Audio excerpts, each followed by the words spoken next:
Thọ yến Bùi lão gia tử. Kính chúc Bùi lão gia tử đại thọ. Cha, đại ca, chúng tôi có thể ngồi đây không? Không thể. Nhà các người đứng đó. Tại sao chứ? Chẳng phải có chỗ trống sao? Dựa vào cái gì? Có vị trí, dựa vào cái gì mà không cho chúng tôi ngồi? Chúng tôi cũng là người Bùi gia. Cầm miệng cho tôi. Cậu cũng có mặt mũi nói sao? Còn không phải đều tại thằng con rể tốt của nhà cậu khiến tôi ở bến Thượng Hải này mất hết cả mặt mũi. Lần trước tuần bộ ở bến Thượng Hải, tổng trưởng Từ hỏi tôi: Lão Bùi, nhà ông sao lại tìm một thằng kéo xe hoàng bao làm con rể thế? Cậu bảo xem, bảo tôi ăn nói với người ta thế nào. Lão gia tử, chưa nói đến thân phận của tôi đã sừng sững ở cả bến Thượng Hải này rồi. Lùi một vạn bước mà nói, tôi chính là kéo xe hoàng bao đấy. Dựa vào sức lực kiếm cơm, rất mất mặt sao? Cái thời đại này, chuộng giàu khinh nghèo. Đàn ông bán sức lực kiếm cơm, cùng đàn bà dùng nửa thân giới đổi cơm ăn, có gì khác nhau đâu, đều khiến người ta khinh bỉ. Chẳng lẽ cậu còn kéo được cả ông trùm số 1 của bến Thượng Hải, muốn sừng sững ở bến Thượng Hải này chắc? Thôi, đừng nói nữa. Nhìn xem cậu mặc cái bộ dạng gì kia, người không biết còn tưởng là đến Bùi gia chúng tôi xin ăn đấy.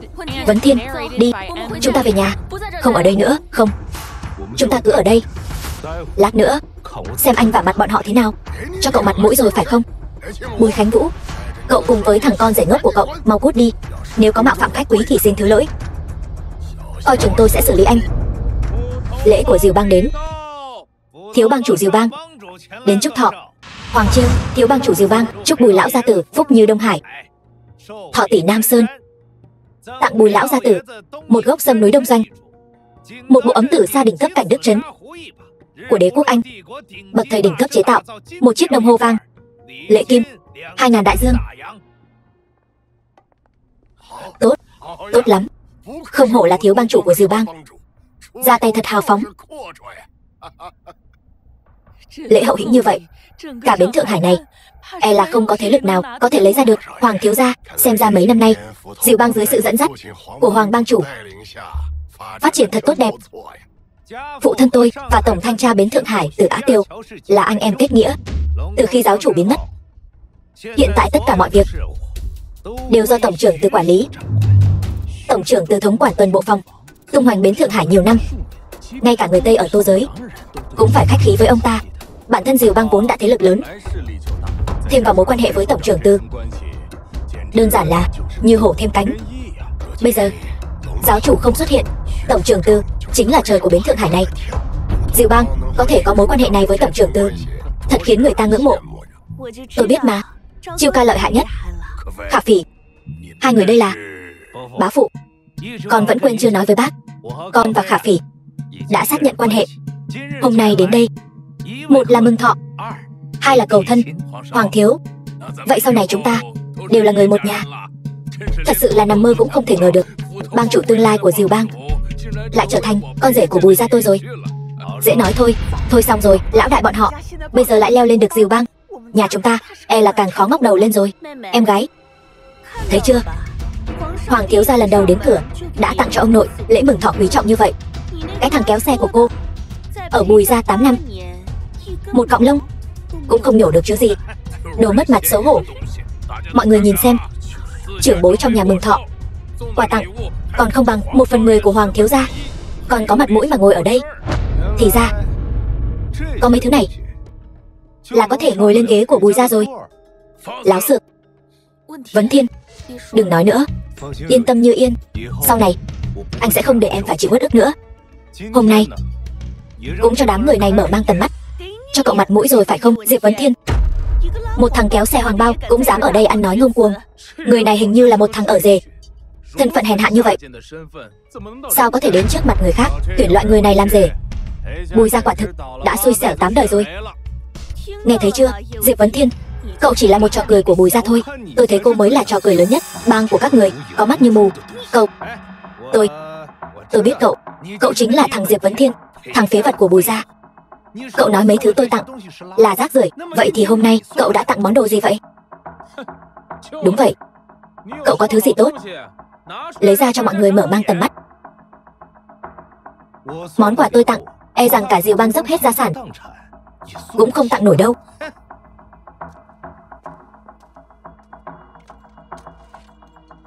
Đồ đồng nát sắt vụn cũng xứng lên bàn sao?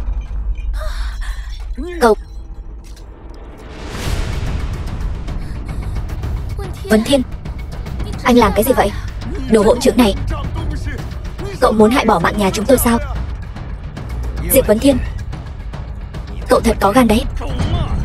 Món quà cậu tặng, nếu không khiến tôi tâm phục khẩu phục, tôi sẽ phế cậu ra thành trăm mảnh, ném xuống sông Hoàng Phố. Cậu kéo xe hoàng bao nhiêu năm như vậy, cậu có biết Diều Bang chúng tôi phế người một đao thôi là phế cậu ra, ném xuống sông cho cá ăn. Chẳng phải chỉ là quà thôi sao? Chờ đó.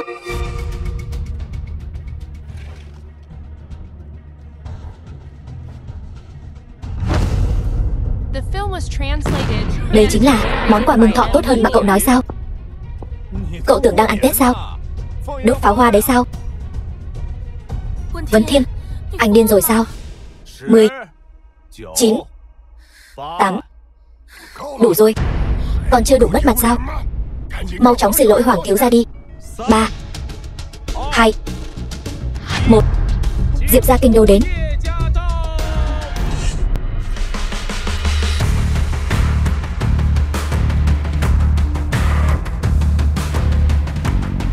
Xin hỏi các vị là nhị tiểu thư Bùi gia có ở đây không? Ở đây.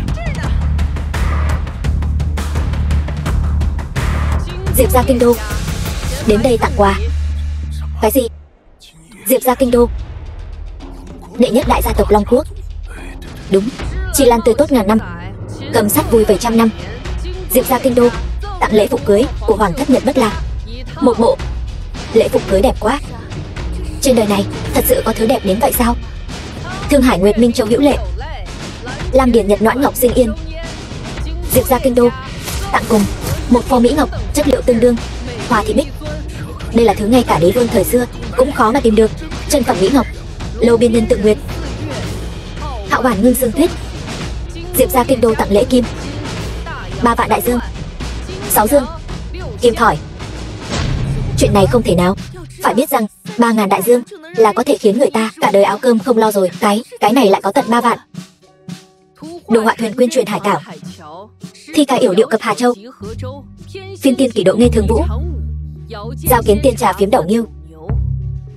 Chúc Bùi tiểu thư và thiếu gia mãi mãi cùng người mình yêu, tay trong tay, hạnh phúc trọn đời.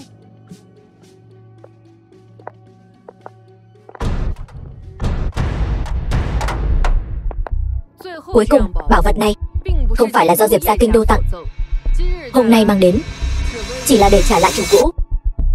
Đứng đầu ngũ đại danh đao Đông Doanh, Quỷ Hoàn Quốc Cương. Thanh đao này là 8 năm trước do thiếu gia Diệp gia kinh đô vào thời điểm chinh phạt Đông Doanh mang về từ Hoàng cung Đông Doanh, hôm nay đem thị quân. Chuyện bất bình. Quỷ Hoàn Quốc Cương, đùa gì vậy? Áo cưới Hoàng thất Nhật Bất Lạc, Hoa Thị Bích ngọc đẹp cùng chất liệu, 3 vạn đại dương, thêm cả thanh đao đẹp này nữa. Giá trị này ít nhất cũng phải 10.000 vạn. Toàn bộ chỗ này có thể mua được khu tô giới của người ngoại quốc ở bến Thượng Hải nha. Chúc Bùi tiểu thư và thiếu gia vĩnh kết đồng tâm, trọn đời bên nhau. Vĩnh kết đồng tâm, trọn đời bên nhau.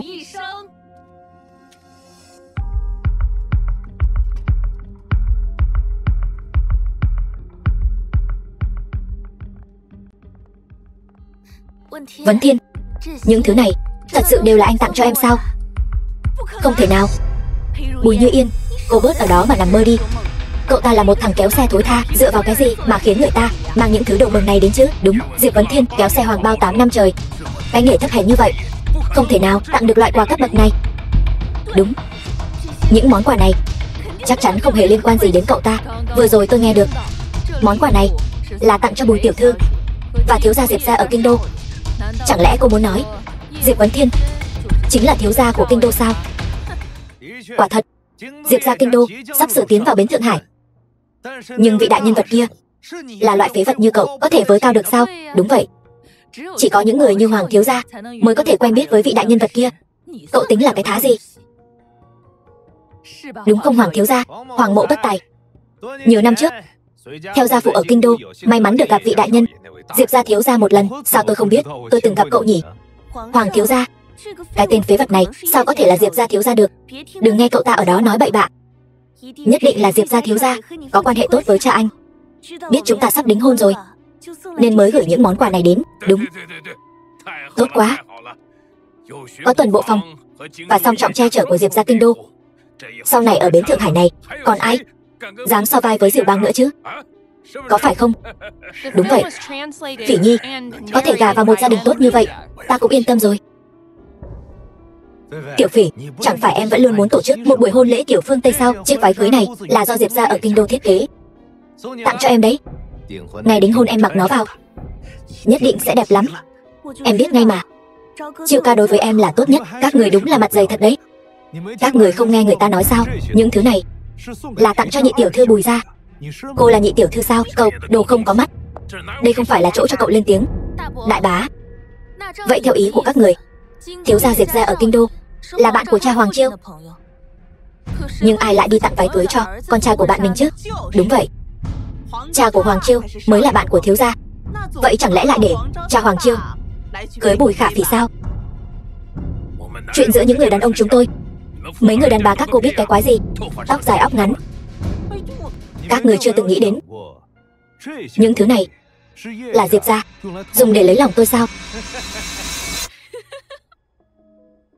Đồ kéo xe thối tha. Cậu có đức hạnh gì chứ mà để Diệp gia đệ nhất thế gia ở kinh đô đích thân chạy đến đây tặng quà chỉ để lấy lòng cậu? Giỏi. Bùi lão gia tử, nhà các người sắp xuất hiện chân long rồi đấy. Đồ hỗn trướng. Diệp gia ở kinh đô là gia tộc số 1 thiên hạ, truyền thừa hơn 300 năm, là thứ mà cậu có thể nhắc đến sao? Nếu như truyền ra ngoài sẽ mang đến cho Bùi gia chúng ta tai họa diệt vong đấy. Các người đủ rồi. Vấn Thiên, anh còn muốn làm ầm ĩ đến khi nào nữa? Như Yên, em nghe anh nói, những món quà này đều là tặng cho em. Thanh bảo đao kia chính là minh chứng. Thôi đi, đừng lôi cả vợ vào cùng mất mặt. Thanh đao này là do đại thiếu gia Diệp gia mang từ Đông Doanh về, không phải thứ phế vật như cậu có thể chạm vào. Thanh bảo đao kia đúng là tôi mang từ Đông Doanh về. Trong thiên hạ này, ngoài tôi ra không ai được phép đụng vào. Được, cậu chính là đại thiếu gia Diệp gia. Được thôi, những món quà này đều là vì cậu mà đến. Thanh đao này cũng là vì cậu mà đến sao? Diệp Vấn Thiên, chữ Diệp của cậu là Diệp của lá rau thối, còn Diệp gia kinh đô là dạ của dạ Minh Châu. Cái đồ kéo xe thối tha như cậu chắc là đến một giỏ chữ to cũng không biết đọc cái nhỉ? Tôi sợ bóng tối nên không muốn mang họ Dạ. Được không? Sợ bóng tối. Sợ bóng tối sao cậu không mang họ Nhật đi? Cậu cũng không tè một bãi rồi soi lại mình đi. Cậu xứng sao? Hôm nay là ngày tôi đến cầu hôn, nếu không thì bây giờ tôi sẽ phế cậu ra thành trăm mảnh, ném xuống sông Hoàng Phố cho cá ăn. Chiêu ca, vì loại phế vật này mà tức giận không đáng. Bùi Như Yên, mau nhìn xem cái tên đàn ông phế vật nhà cô đi, đến mặt cũng không cần nữa rồi, còn chọc Chiêu ca nổi giận. Cô sắp phải thủ tiết cả đời rồi đấy. Bùi Khả Phỉ, cô, cái gã đàn ông này vừa dơ vừa thối. Sao cô lại để ý đến cậu ta vậy? Hay là khẩu vị của cô nặng đến vậy? Chỉ thích loại này thôi. Vậy thì cô đúng là quá tiện nhân rồi. Tôi đã nói rồi, có tôi ở đây không ai được phép động vào cô ấy. Láo xược, dám dở trò trước mặt tôi. Ông nội đều là Bùi Khả Phỉ. Cô ta khiêu khích trước, Vấn Thiên chỉ là cầm miệng, còn nói thêm một câu nữa, cả nhà các người cút hết cho tôi. Ông nội con, thôi được rồi, Bùi Như Yên cứ giữ lấy cái gã đàn ông này mà sống nghèo khổ cả đời đi. Ông nội, chúng ta tiếp tục xem quà mừng mà Diệp gia gửi đến đi, đừng làm mất hứng của ông. Mau cút đi.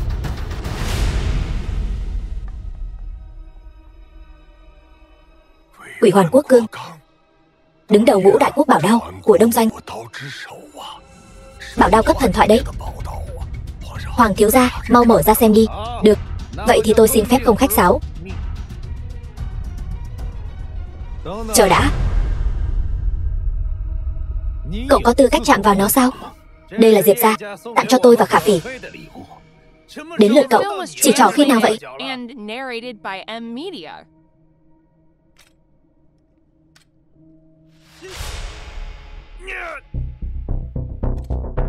Lẽ nào thanh đao này không phải là Diệp thiếu gia ở kinh đô tặng cho Hoàng thiếu gia sao?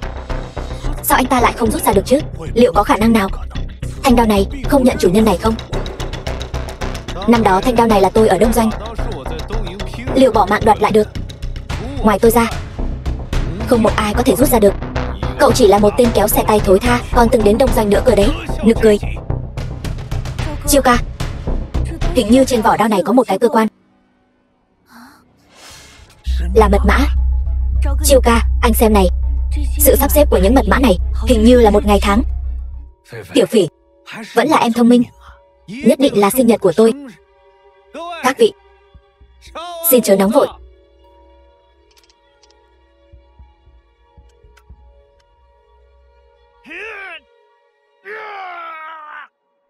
Hoàng thiếu gia, vì là Diệp gia ở kinh đô tặng quà mừng cho cậu và Khả Phỉ. Vậy có lẽ nào là sinh nhật của Khả Phỉ không? Bá mẫu, vẫn là bác thông minh. Khả Phỉ mau thử xem.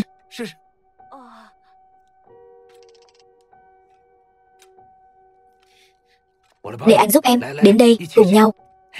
Hoàng thiếu gia, cố lên. Hoàng thiếu gia, cố lên. Hoàng thiếu gia, cố lên.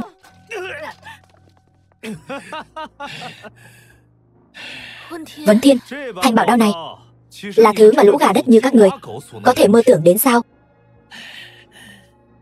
Như Yên, nó đúng là mật mã, nhưng nó không phải là một ngày sinh nhật bình thường.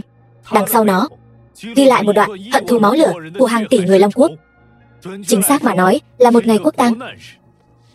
Khốn kiếp, cậu nói nghe hay đấy. Có bản lĩnh thì cậu rút đi thanh đao này. Còn có những món quà này là tôi tặng cho Như Yên. Muốn rút, đương nhiên cũng là Như Yên rút. Em thật đúng là một thằng vô dụng, bản thân không dám, còn để vợ ra ngoài mất mặt. Vấn Thiên, hay là thôi đi. Như Yên, em hãy tin anh. Còn nhớ năm xưa thiết kỵ Đông Doanh đặt chân vào biên cảnh phía Bắc Long Quốc ta chứ? Kể từ ngày đó, hàng tỷ đồng bào Long Quốc chúng ta, thể sống hay bỏ mạng kháng cự, đều dũng cảm lấy mạng địch là người Long Quốc. Ngày đó không nên bị lãng quên. Chẳng lẽ là... Đừng có làm nhảm nữa, mau rút đi.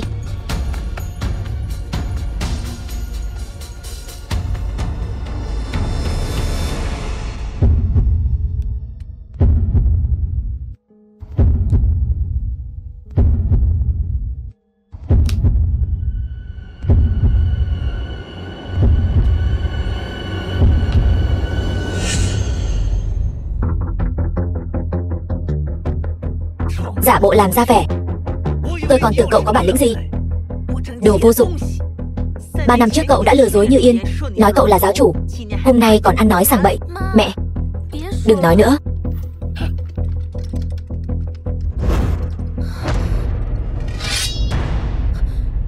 Vấn Thiên, đao ra khỏi vỏ rồi. Thanh đao này tuy tên là Quỷ Hoàn Quốc Cương, được người Đông Doanh coi là quốc bảo, nhưng thực chất đây là bảo đao Long Quốc chính tông, là do tiên tổ Long Quốc ta rèn nên từ 1000 năm trước. 300 năm trước bị người Đông Doanh đánh cắp, lưu lạc nơi hải ngoại.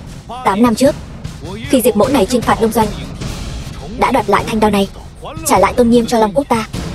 Hôm nay tôi sẽ cầm lại thanh đao này, thề phải phế tận Hồ Lỗ, phục hưng Giang Sơn.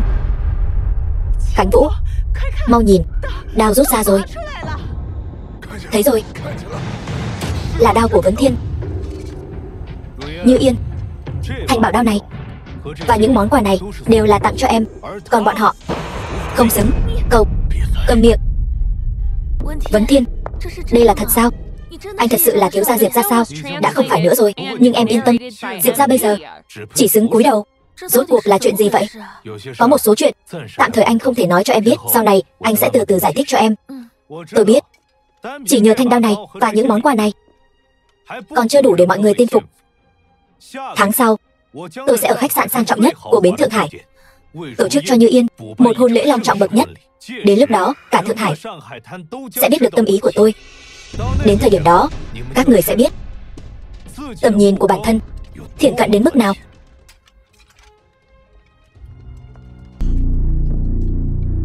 Còn ngõ thành Cố Môn, Diệp Trấn Hình, cha của Diệp Vấn Thiên, thống lĩnh kinh đô. 8 năm rồi, con đã lớn rồi. Cha muốn nói với con một tiếng xin lỗi. Năm đó là cha, người làm cha này. Ông đừng qua đây. Chữ cha này ông không xứng nhắc đến. Cha biết là cha có lỗi với con và Nguyên Anh. Ông im miệng. Ông càng không có tư cách nhắc đến tên mẹ tôi. Thiếu gia, thật ra thanh đao này trả lại cho ông. Nó không thuộc về tôi, nó thuộc về những người đã bỏ mạng. Còn có những món quà kia, xin ông nhất định nhận lại cho người phụ nữ của tôi, Diệp Vấn Thiên tôi tự cưng chiều. Sự bố thí của Diệp gia ở kinh đô tôi không cần. Thiên ca, Thanh Bang, Tào Bang, Hồng Môn, Thẩm Tiểu Mạn, ba chủ Bách Lạc Môn đều đã tập hợp xong. Chỉ chờ anh ra lệnh một tiếng, liền có thể đem Diệp Trấn Hình chặn lấy mạng ở Thượng Hải. Như vậy đủ để Diệp gia ở kinh đô vạn kiếp bất phục.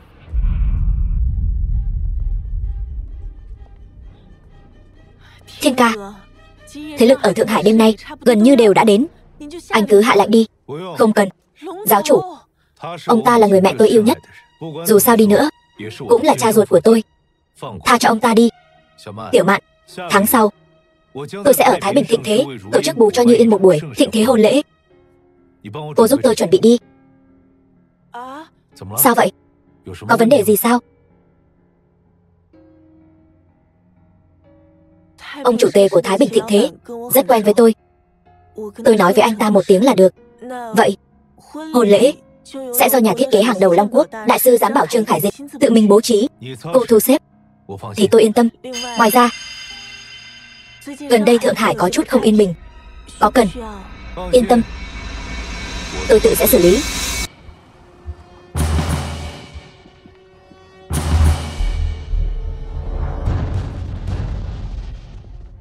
Đỗ Nam Thành, bang chủ Thanh Bang. Bang chủ Thanh Bang Đỗ Nam Thành. Diệp Lâm Tuân, bang chủ Hồng Môn. Bang chủ Hồng Môn Diệp Lâm Tuân. Trần Quán Kiệt, bang chủ Tào Bang. Bang chủ Tào Bang Trần Quán Kiệt. Bái kiến đại ca. Đứng lên đi. Đại ca, nghe Thẩm Tiểu Mạn nói ngài vẫn là thiếu gia của Diệp gia, đã là chuyện quá khứ rồi. Bây giờ tôi và Diệp gia không còn chút quan hệ nào nữa. Đại ca, không thể cứ như vậy mà bỏ qua được. Năm đó một mình anh xông lên Đông Doanh, lập nên công lao to lớn, khiến mỗi người Long Quốc đều phấn chấn. Diệp Trấn Hình, ông ta dựa vào cái gì diệt đường sống của anh, còn đuổi anh ra khỏi nhà? Vô sỉ. Đúng vậy, còn phái người đánh cắp giáo chủ côn. Cho dù Diệp gia là gia tộc số 1 Long Quốc, nhưng cái tay này vươn ra cũng quá dài rồi đấy. Dựa vào cái gì mà quản chúng ta? Chuyện Thượng Hải, quốc nạn trước mắt, tất cả sức mạnh đương nhiên phải đặt vào việc kháng cự ngoại địch. Chuyện của tôi và Diệp gia là chuyện riêng, tạm thời gác lại.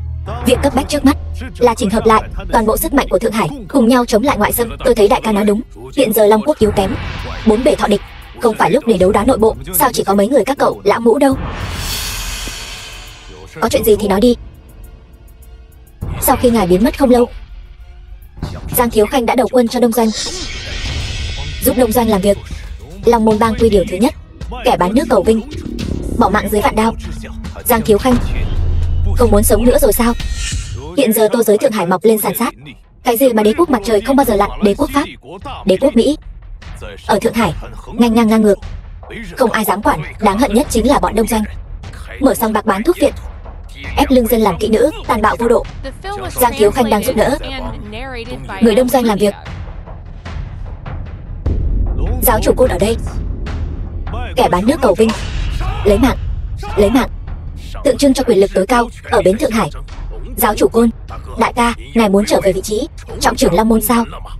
Tàng phong 3 năm, tới thời điểm này, Tiềm Long Đằng Nguyên, cung nghênh giáo chủ quý vị. Đều là anh em một nhà, hà tất phải khách khí như vậy? Đại ca, giáo chủ côn này là hồn của Long Môn, cả bến Thượng Hải đều hy vọng ngài trọng chức giáo chủ côn, đăng lâm cực đạo. Nay chúng ta có may mắn có thể tận mắt chứng kiến, khó tránh khỏi kích động. Đúng vậy, đại ca, đã đến lúc nói cho cả bến Thượng Hải giáo chủ của bọn họ đã trở lại rồi. Tốt, 3 ngày sau, tôi sẽ ở Bách Lạc Môn triệu khai giáo chủ hồi quy yến, hiệu triệu cả bến Thượng Hải, đồng tâm hiệp lực, dẹp bỏ nội gian, cùng nhau chống lại kẻ thù bên ngoài. Nhà Đỗ Huyền Thanh, Diệp Vấn Thiên, anh ta thực sự nói sẽ dẫn cậu đi tổ chức hôn lễ bù ở Thái Bình Thịnh thế sao? Đỗ Huyền Thanh, chị em thân thiết của Bùi Như Yên, anh ta chỉ khoác lác thôi, chỉ có cậu là còn tin anh ta. Huyền Thanh, cậu mau giúp tôi nghĩ cách đi.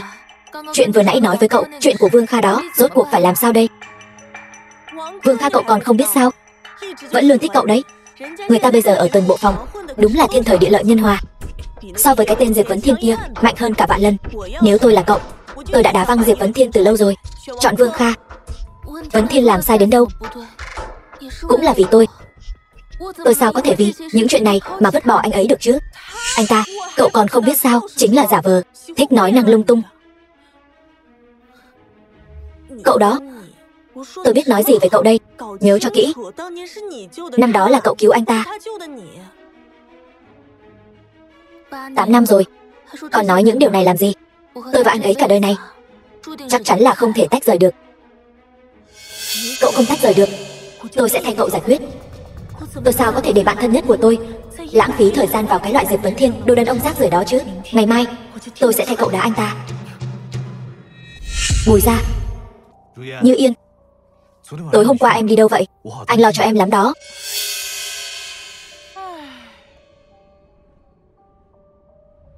Sao vậy? Bến Bình Thủy bị Vương Kha của tuần bộ phòng niêm phong rồi. Lão gia tử ép Như Yên đi lấy lòng Vương Kha, tranh thủ lấy lại bến tàu. Nói những điều này với cậu có ích gì? Như Yên, nếu thật sự không được, con cứ đi cầu xin Vương Kha đi. Nếu không thì chúng ta sẽ bị đuổi khỏi Bùi gia đó. Vương Kha cái gã công tử bột đó, các người đây không phải là đẩy con vào hố lửa sao? Vương Kha, Vương Kha là bạn học đại học của Như Yên. Phòng tuần bộ ngày nay, tâm phúc của tổng thự trưởng Từ Á Tiêu, quyền lực lớn lắm đấy. Như Yên, bây giờ con có làm thiếp của Vương Kha cũng còn hơn là đi theo tên phế vật này. Đúng, vì gia tộc là hố lửa, con cũng phải nhảy. Cha, mẹ, hai người chỉ là một Vương Kha nhỏ bé mà đã khiến hai người chà đạp như vậy. Như Yên, cái nhà này không đáng ở nữa, đi. Đứng lại. Đi đâu? Tôi đi hỏi Từ Á Tiêu, cái chức tổng cục trưởng của ông ta có phải là không muốn làm nữa hay không? Danh tiếng của tổng cục trưởng bến Thượng Hải cũng là thứ mà cậu có tư cách nhắc đến sao? Ông ta ở trước mặt Diệp mỗ tôi chẳng qua chỉ là con kiến. Vấn Thiên, em biết anh là muốn giúp em, nhưng đến lúc này rồi, anh có thể đừng nói khoác nữa được không? Như Yên, xin em hãy tin anh, tin anh. Anh cũng xứng sao? Đỗ tiểu thư, đến rồi sao? Còn khách sáo làm gì? Đến rồi thì mời ngồi.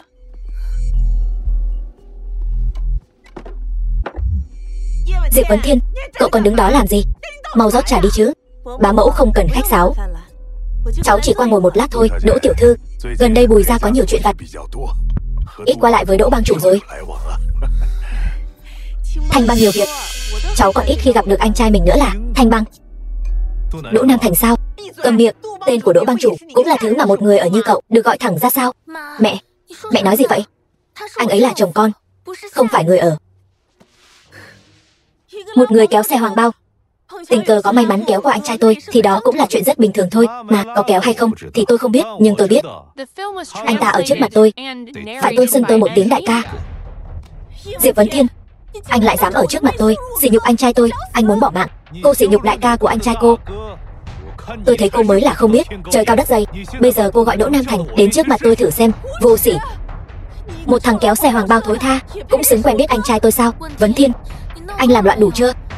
Thân phận của Huyền Thanh không phải thứ mà anh và em có thể bàn luận lung tung. Như Yên, em tin anh đi. Anh thật sự là Như Yên bị anh hại đến sắp bị đuổi ra khỏi nhà rồi. Diệp Vấn Thiên, anh còn ở đây nói năng lung tung. Tôi tự có chừng mực, cô không cần phải ở đó lo lắng hão huyền. Vương Kha là người tâm địa độc ác, thề không bỏ cuộc cho đến khi đạt được mục đích. Nói thẳng ra thì anh ta niêm phong bến tàu Bình Thủy chính là vì Như Yên. Anh ta chỉ là một người kéo xe hoàng bao thì có thể làm gì được? Từ Á Tiêu, còn phải nhờ vào sự nâng đỡ của tôi mới ngồi lên được vị trí tổng trưởng. Một tên Vương Kha còn con, tính là cái thá gì? Cậu đúng là một kẻ điên. Chuyện gì cậu cũng dám khoác lác. Dân không đấu lại quan, anh hiểu không hả? Như Yên, em tin anh. Trong vòng nửa ngày Anh nhất định sẽ khiến bến tàu Bình Thủy được yên ổn trở lại. Trụ sở Thanh Bang. Đại ca, chuyện bến tàu Bình Thủy đã giải quyết xong. Nhưng mà Từ Á Tiêu muốn vào Thái Bình thịnh thế, gặp anh và Bùi tiểu thư, muốn đích thân xin lỗi chị dâu. Cũng tốt, tôi dẫn Như Yên đi một chuyến. Nhưng trước khi tôi còn chưa chính thức nhậm chức giáo chủ, không tiện gặp người của chính phủ, cứ bảo ông ta gặp tôi ở giáo chủ yến đi. Vâng, phải rồi. Có phải cậu có một đứa em gái tên là Đỗ Huyền Thanh không? Dạ phải, đại ca, tôi đã sớm muốn giới thiệu hai người làm quen rồi. Nó rất khâm phục chuyện anh một mình xông pha đông doanh đó. Không cần quen biết đâu. Cậu đó, bình thường phải dạy dỗ nó cho tốt vào, để nó bớt gây họa từ miệng mà ra. Cái này anh. Diệp Vấn Thiên, sao anh lại ở đây? Tôi đi trước đây. Đại ca đi thong thả, có việc gì cứ phân phó. Đứng lại. Anh, tên phế vật này, vừa rồi ăn nói ngông cuồng, lại dám nói anh là đàn em của anh ta. Mau dạy dỗ anh ta đi. Im miệng.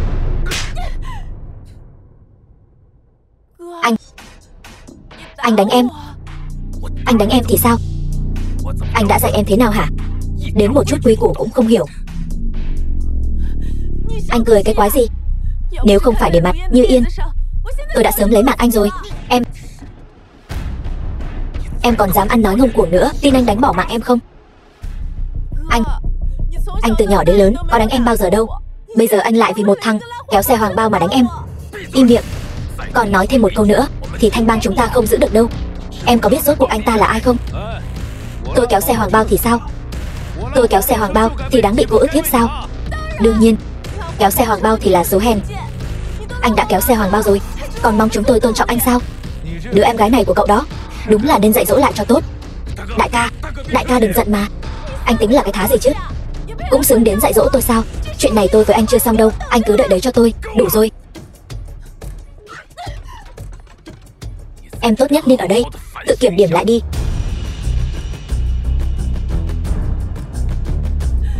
Anh.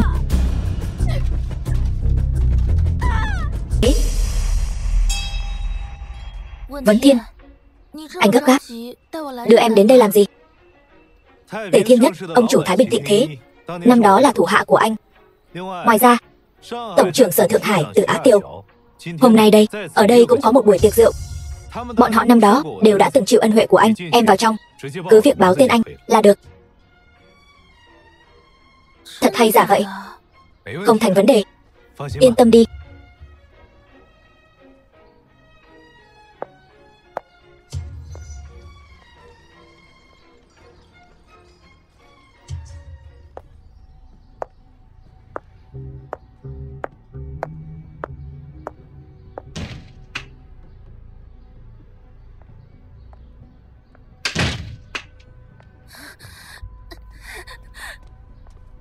Em làm sao vậy? Anh cố ý đúng không? Anh cùng bọn họ là một bọn. Bên trong rốt cuộc đã xảy ra chuyện gì? Diệp Vấn Thiên, em là vợ của anh lại đem em đẩy cho người đàn ông khác. Đáng lẽ em không nên tin anh. Như Yên, rốt cuộc đã xảy ra chuyện gì? Như Yên. Từ Á Tiêu.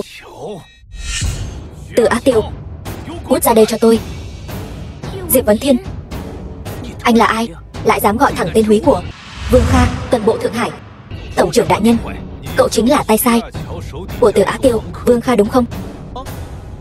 Không sai, vừa rồi Như Yên vào đây là cậu ức hiếp cô ấy. Chúng tôi có ức hiếp cô ta đâu. Chính cô ta mặt dày mày dạn đến đây, muốn cùng Vương tuần bộ bàn chuyện bến tàu Bình Thủy, lại không muốn cùng Vương tuần bộ ôn lại chuyện cũ. Vương thiếu gia mà, tính tình phóng khoáng, nên lời nói hành động hơi quá. Sao hả? Cho nên cậu liền động tay động chân với cô ấy. Không sai, con đàn bà thối tha này cứ dây dưa với tôi. Bây giờ tôi có quyền có thế.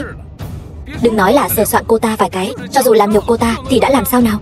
Huống chi bây giờ Bùi gia đang có việc cầu cạnh tôi. Diệp Vấn Thiên, tôi cảnh cáo cậu thái độ tôn trọng một chút cho tôi. Ngay cả Diều Bang của tôi gặp tuần bộ phòng cũng phải nể mặt vài phần. Không phải là thứ kéo xe như cậu có thể trêu vào đâu. Cậu biết không, Vương tuần bộ đã đồng ý gỡ bỏ phong tỏa bến tàu Bình Thủy trả lại cho tôi rồi. Cậu bớt ở đây phát điên đi. để khỏi chọc anh ta không vui, hỏng việc lớn. Ông nội sẽ không bỏ qua cho cậu và Như Yên đâu. Tôi cho cậu một cơ hội. Bây giờ tự phế hai tay, quỳ xuống xin lỗi Như Yên. Tôi có thể tha cho cậu. Nếu không thì hôm nay cậu để mạng ở đây cho tôi. Cậu...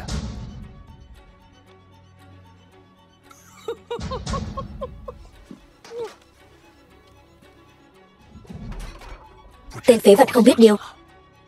Như Yên lại chọn anh, không chọn tôi. Được, hôm nay tôi sẽ phế tứ chi của anh, để Như Yên xem thử cô ta chọn một thứ phế thải gì.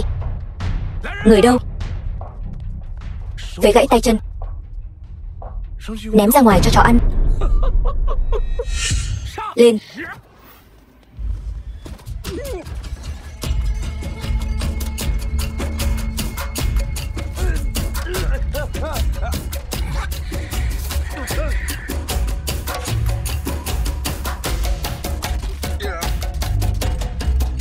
Làm gì đấy? Tôi là người tuần bộ phòng, tuần bộ Tam Tinh, là cánh tay đắc lực của tổng cục trưởng. Anh lại dám...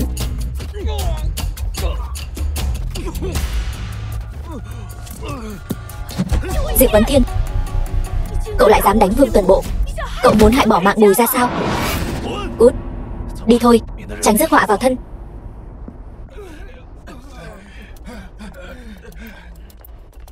Đồ không biết điều. Một thằng kéo xe hoàng bao thối tha, dám đánh tuần bộ. Anh bỏ mạng chắc rồi. Bỏ mạng đến nơi rồi còn dám mạnh miệng, đừng nói là tuần bộ phòng. Cho dù Thiên Vương lão tử đến cũng không bảo vệ được cậu. Dừng tay. Là ai dám làm can ở Thái Bình Thịnh Thế của tôi?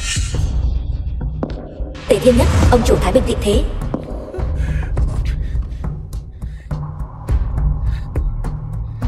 Tôi, Vương Kha, ai đánh cậu ra nông nỗi này? Cái thằng kéo xe thối tha này, không phân phải trái, vừa vào đã đánh tôi một trận. Cái chốn Thái Bình Thịnh Thế này, nổi danh không ai dám động thủ. Lát nữa lão đại của tôi, tổng trưởng Từ đến, ông ta mà biết chuyện này thì việc làm ăn khách sạn của ngài khó mà giữ được đấy. Cậu là ai? Dám đến đây gây sự? Bắt anh ta lại, tôi xem ai dám động. Khẩu khí lớn thật. Cậu có biết tôi là ai không? Xem ra ông quên ai đã cho ông địa vị ngày hôm nay rồi. Diệp thiếu gia. Thiếu gia gì chứ? Anh ta chỉ là một tiểu tử không biết điều. Diệp Vấn Thiên. Diệp Vấn Thiên, tôi nói cho anh biết, vị này là ông chủ của Thái Bình Thịnh Thế. Tề Thiên Nhất, Hắc Bạch lưỡng đạo đều có người của ông ta. Ông chủ Tề, ngài đánh tôi làm gì? Là anh ta vô lễ với ngài, tôi chỉ dạy dỗ anh ta thôi. Hơn nữa, cầm cái miệng của cậu lại. Cậu có biết Diệp thiếu gia năm đó đã từng ban ân cho tôi, nếu không có cậu ấy thì không có Thái Bình Thịnh Thế của Thượng Hải này.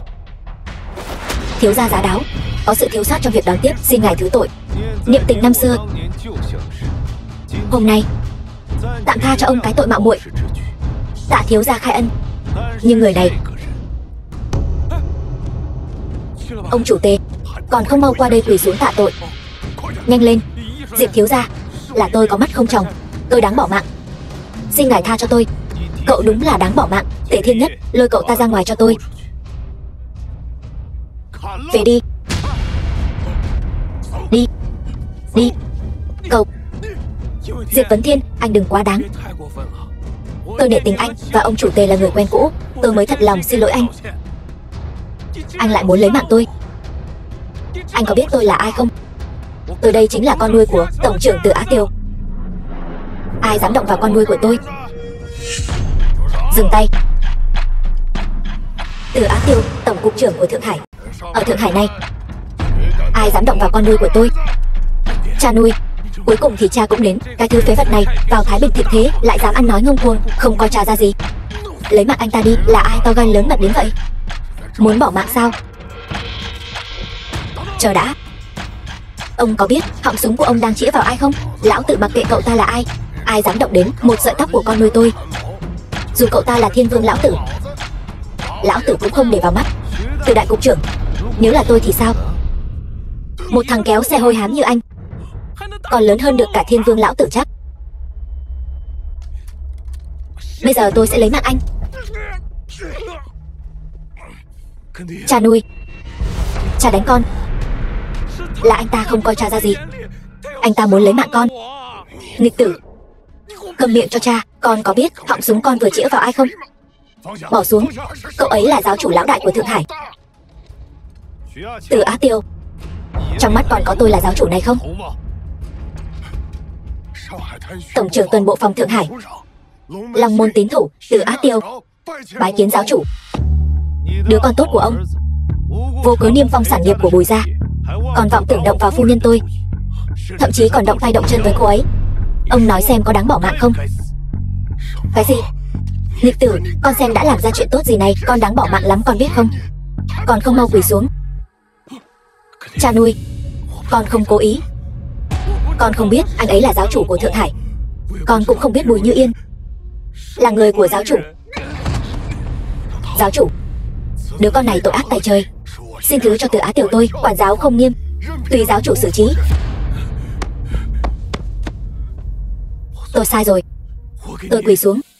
Xin lỗi anh cùng phu nhân của anh. Xin anh đấy, tha cho tôi đi. Từ Á Tiêu, Long môn bang quy, gia pháp xử trí. Cha nuôi đừng mà cha nuôi. Cha nuôi.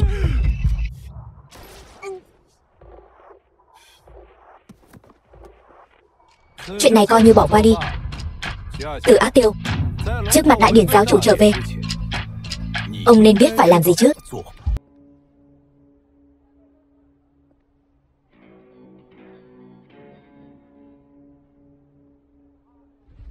Con gái ngoan, đừng buồn nữa.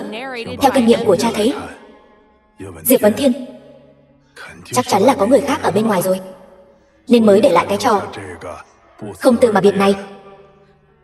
Đây thật sự là bút tích của Vấn Thiên. Không, con phải đi tìm anh ấy hỏi cho rõ ràng. Con gái ngoan, cái loại đàn ông cặn bã đó con gì mà phải tìm chứ. Đến cả tín vật của hai người cậu ta cũng lấy đi rồi, con vẫn còn chưa hiểu ý của cậu ta sao?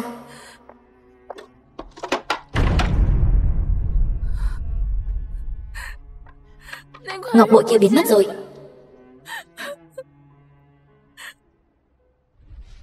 Đi. Ai cho phép anh vào đây? Còn không mau cút ra ngoài. Tôi đường đường chính chính đi vào. Dựa vào cái gì phải đi ra? Anh còn giả bộ cái gì? Đây là nơi mà anh có thể tùy tiện ra vào sao? Lén lút theo chúng tôi trà trộn vào đây, chẳng phải muốn bỏ mạng sao? Vấn Thiên, anh thật sự muốn cùng em? Diệp Vấn Thiên, cậu thật to gan.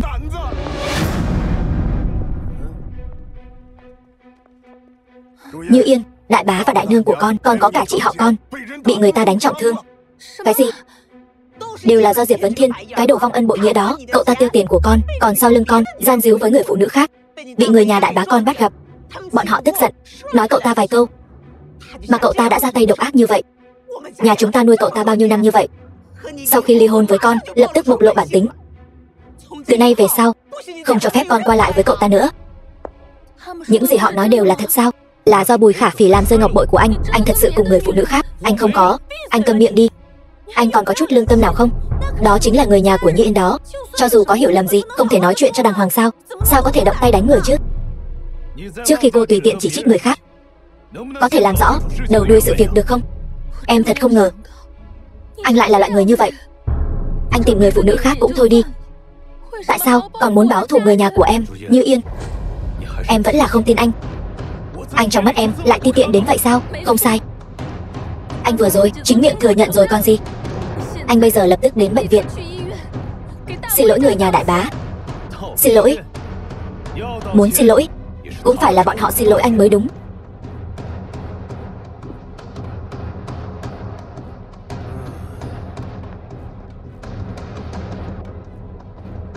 Lần trước ở Thái Bình thịnh thế, chưa xử lý được anh, hôm nay anh dám chạy đến đây.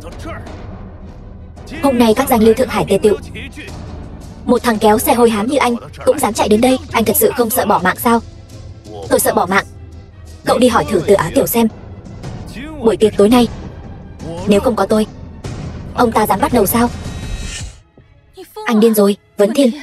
Anh có biết anh đang nói gì không? Đồ không biết điều, dám mạo phạm tổng trưởng Từ. William, người cầm quyền ở tô giới nước Anh. Quỳ xuống.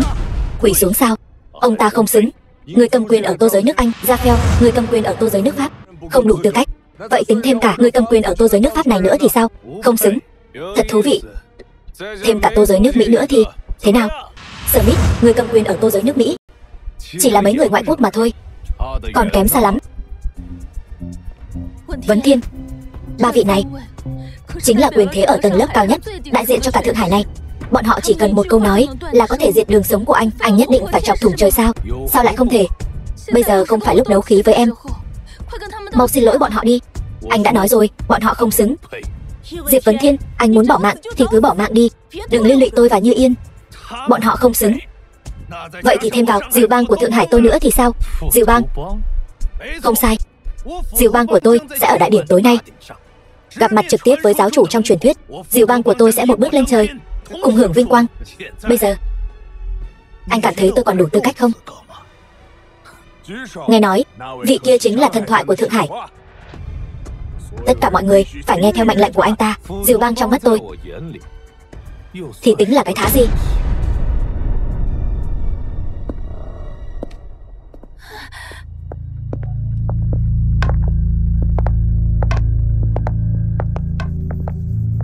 Tôi biết giờ phút này mọi người đều không vừa mắt tôi, muốn đạp tôi một cước. Nhưng đáng tiếc những người ở đây đều không đủ tư cách. Tốt, anh là người đầu tiên tôi gặp dám khiêu khích Diều Bang của Thượng Hải và ba đại tô giới trên thế giới. Hôm nay anh đã muốn bỏ mạng, tôi sẽ thành toàn cho anh. Người đâu? Đánh phế hai chân của anh ta cho tôi. Tôi muốn xem thử cái xương cốt dám đối đầu với cả Thượng Hải rốt cuộc là cứng đến mức nào. Dừng tay.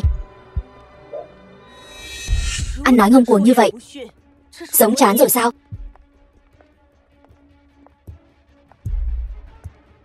Thiên ca, còn không mau lui xuống. Khoan đã, Thẩm tiểu thư, tôi biết Bách Lạc Môn này là địa bàn của cô, nhưng người này hết lần này đến lần khác phạm phải lỗi chung. Hôm nay e là cô không giữ được anh ta đâu. Hoàng Chiêu, ngay cả ba anh là Hoàng Thế Sương cũng không dám ở địa bàn của bà đây mà làm càn. Anh tính là cái thá gì? Tôi khuyên anh mau chóng xin lỗi Thiên ca đi, để lại cho Diều Bang các người một con đường sống. Nếu tôi không hiểu lầm thì là cô đang bảo tôi nhanh chóng xin lỗi anh ta. Nếu không thì anh ta sẽ diệt Diều Bang của tôi. Không sai.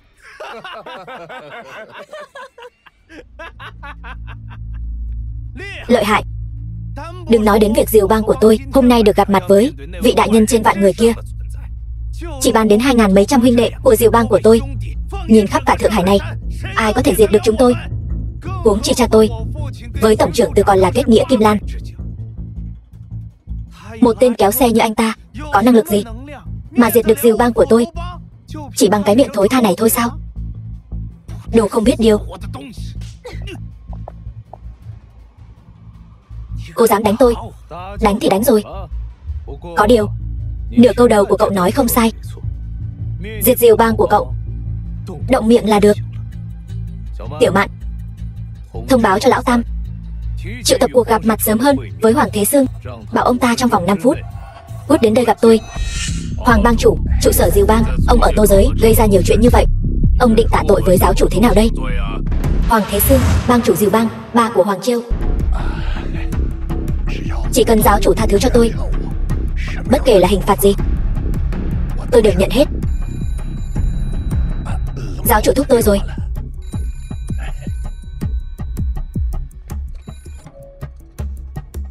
Alo, Hoàng Thế Sương, ông đúng là nuôi được một thằng con tốt, dám động thủ với Thiên ca. Thiên ca lạnh cho ông lập tức đến ngay đại điển quy hồi của giáo chủ tạ tội.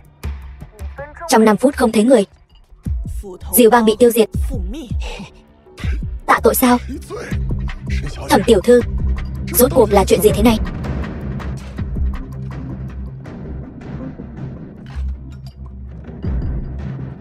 Nhanh, đưa ta đến Bách Lạc Môn, lập tức.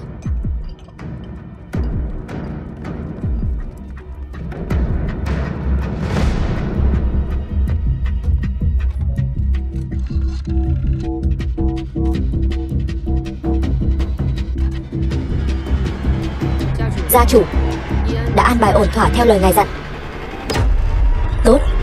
Vậy thì cứ để chúng ta tĩnh quan kỳ biến. Đại ca, huynh đừng trách tôi tự ý quyết định. Thiên ca đã thông báo xuống dưới. Được. Như Yên, đại điển sắp bắt đầu rồi. Anh ta mà cứ điên cuồng như vậy nữa, chúng ta chắc chắn sẽ bị liên lụy. Đi nhanh thôi. Diệp Vấn Thiên, anh làm loạn đủ chưa? Anh có biết bây giờ sự việc đã phát triển đến mức nào rồi không? Nhất định phải đến mức không thể cứu vãn. Anh mới vừa lòng sao? Làm loạn. Không thể cứu vãn. Cái không thể cứu vãn mà em nói là chỉ cơ hội trèo cao của Bùi Gia sao? Quả nhiên Vấn Thiên là vì người phụ nữ khác nên mới ly hôn với mình. Đúng. Đúng như những gì anh nghĩ đó. Em khuyên anh bây giờ mau chóng rời đi. Cứ làm loạn nữa, ngay cả mạng của anh cũng không giữ được đâu. Trong lòng Như Yên, mặt mũi gia tộc quan trọng hơn mình. Không tiếc ly hôn với mình. Được. Anh biết em luôn luôn coi thường anh, cảm thấy anh chỉ là một thằng kéo xe. Nhưng Như Yên, anh nói cho em biết, em căn bản không biết thứ mà em đang vứt bỏ chính là một sự tồn tại gắn liền với mạng sống của anh.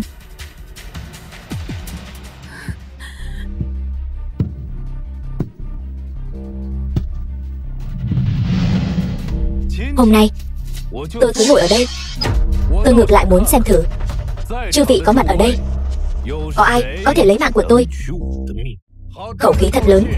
Cút xuống đi, thứ vô dụng như cậu. Vị trí đó là long tọa trên yến tiệc, chỉ cho phép bậc đại nhân vật được vạn người kính ngưỡng. Ngồi lên trên. Anh lấy gì để chắc chắn tôi không phải là bậc đại nhân vật được vạn người kính ngưỡng đó? Láo xược. Cậu tưởng cậu là ai? Thật sự cho rằng mình có thể áp đảo mọi người sao? Thân phận của anh ấy, mấy người Tây Dương các người còn không xứng để bàn bạc. Yến tiệc hôm nay, chư vị có mặt ở đây đều như cỏ rác, không còn pháp luật gì nữa. Người đâu? Điềm tĩnh tự nhiên. Khoác lác. Chắc hẳn đã âm thầm bỏ ra không ít công sức. Hôm nay để người Tây xem hết trò cười, bôi nhọ mặt mũi người Long Quốc chúng ta. Không phải anh thích diễn sao? Không phải anh nói 5 phút nữa cha tôi sẽ đến đây sao? Tôi xem anh có thể diễn đến khi nào. Thẩm tiểu thư, tại hạ luôn kính phục cô. Một người phụ nữ như cô có thể ở Thượng Hải này tạo dựng được cơ đồ như vậy. Nhưng người mà hôm nay anh ta đắc tội không chỉ có tôi, còn có người Tây, hơn nữa là cả Thượng Hải này. Tôi thấy người nhìn không rõ tình hình là anh mới đúng. Người Tây thì sao chứ? Thân phận của anh ấy trên thế giới này vẫn chưa có ai có thể sánh bằng. Cô đó, cô đúng là bị anh ta lừa không ít. Vậy thì tôi sẽ nói cho cô biết, anh ta chỉ là một kẻ bị Bùi Gia đá ra khỏi cửa. Một tên vô dụng, không có tiền bạc, không có địa vị, thậm chí đến cả tôn nghiêm cũng bị người ta vô tình trà đạp dưới chân. Anh ta sống còn không bằng một con chó. Chính là vì anh ta bất tài vô dụng, chẳng có tài cán gì, rời khỏi Bùi Gia khó mà có chỗ dung thân. Anh ta không cam tâm bị Bùi Gia đá ra, nên ở đây mới cố gắng tạo dựng thanh thế để chứng minh giá trị của bản thân.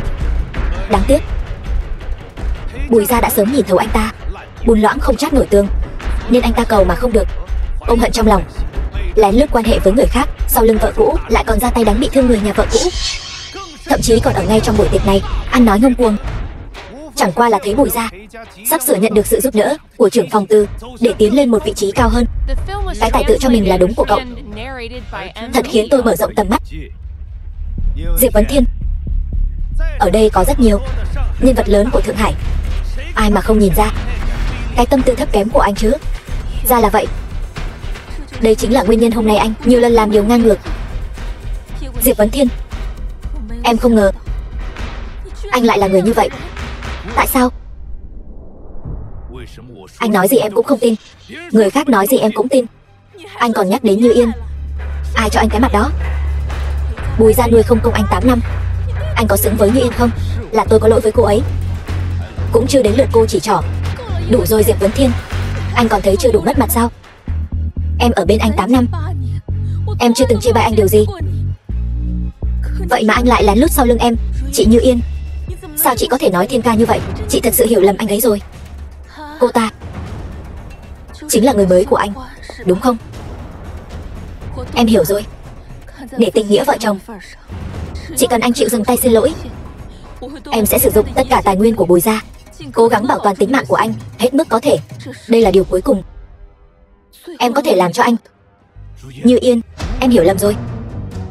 Cô ấy chỉ là em gái của anh. Diệp Vấn Thiên, anh đừng hòng lừa em nữa. Sao em không biết là anh còn có một cô em gái lợi hại như vậy? Kẻ vô ơn này sẽ không lĩnh tỉnh đâu. Vậy thì cô hà tất phải tốt bụng như vậy? Hôm nay anh ta đã chọc thủng trời đất Thượng Hải rồi. Dù ông trời xuống đây cũng không cứu được anh ta. Vị tiểu thư này nói một câu khó nghe. Bùi gia dựa vào cái gì mà cảm thấy mình có thể bảo vệ được cái tên cuồng vọng này chứ? Không sai, tôi chưa từng thấy ai ngông cuồng như người Long Quốc này. Nhất định phải cho cậu ta biết sự lợi hại của người đế quốc Mỹ chúng ta. Vị tiểu thư này, Long Quốc có một câu nói cũ gọi là người thức thời mới là tuấn kiệt. Tôi khuyên cô nên dứt khoát đoạn tuyệt. Tôi, Như Yên, cái tên phế vật khốn kiếp kia đã quyết tâm hãm hại con, hãm hại cả Bùi gia chúng ta. Vậy thì bỏ mạng cứ bỏ mạng đi, đó là cậu ta đáng đời. Nhưng Bùi gia là nhà của chúng ta mà, tuyệt đối không thể xảy ra chuyện gì. Tôi biết. Anh không rõ 8 năm nay em vì Bùi gia mà đã hy sinh những gì. Nhưng em không trách anh. Dù sao thì thân phận của chúng ta khác nhau, tầm nhìn khác nhau, trách nhiệm cần gánh vác cũng khác nhau. Sự việc đã đến nước này, giữa chúng ta cũng không còn gì để nói nữa rồi. Hôm nay dù anh có làm ra chuyện gì đi nữa, Bùi gia cũng sẽ không thừa nhận có nửa điểm liên quan đến anh. Xin lỗi, Diệp Vấn Thiên. Nếu anh đã không còn yêu em nữa, vậy thì chúng ta đường ai nấy đi. Hy vọng anh có thể tiết chế một chút, đừng tiếp tục cố chấp nữa. Như Yên, sao em lại đối xử với anh vô tình như vậy? Như vậy cũng tốt. Sao vậy, Diệp Vấn Thiên? Diễn không nổi nữa rồi sao? Thân phận của anh và tôi vốn dĩ khác nhau như trời với đất. Tôi vốn không muốn hạ thấp thân phận, sau đó tính toán với anh. Nhưng hôm nay anh không phân biệt tôn ti, mạo phạm tất cả mọi người, hơn nữa còn độc ác, dẫn họa vào Bùi gia. Thượng Hải đã không còn chỗ dung thân cho cái tên cặn bã dân tộc như anh nữa rồi. Cậu nói cái gì? Cặn bã dân tộc? Thật nực cười. Cứ gọi tiếp đi. Cậu còn lại 3 phút nữa. Xin lỗi, 3 phút là không đủ thời gian cho anh nữa rồi.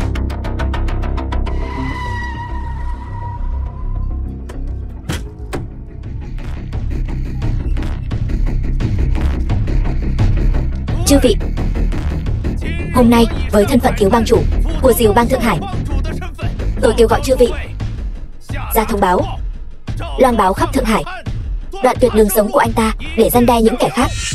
Nếu không cho cái tên nhãi danh Long Quốc này một bài học, sau này bọn chúng sẽ không coi chúng ta ra gì nữa. Người nắm quyền tô giới Pháp, Gia Phèo, nguyện cùng Diều bang đoạn tuyệt đường sống của cậu ta.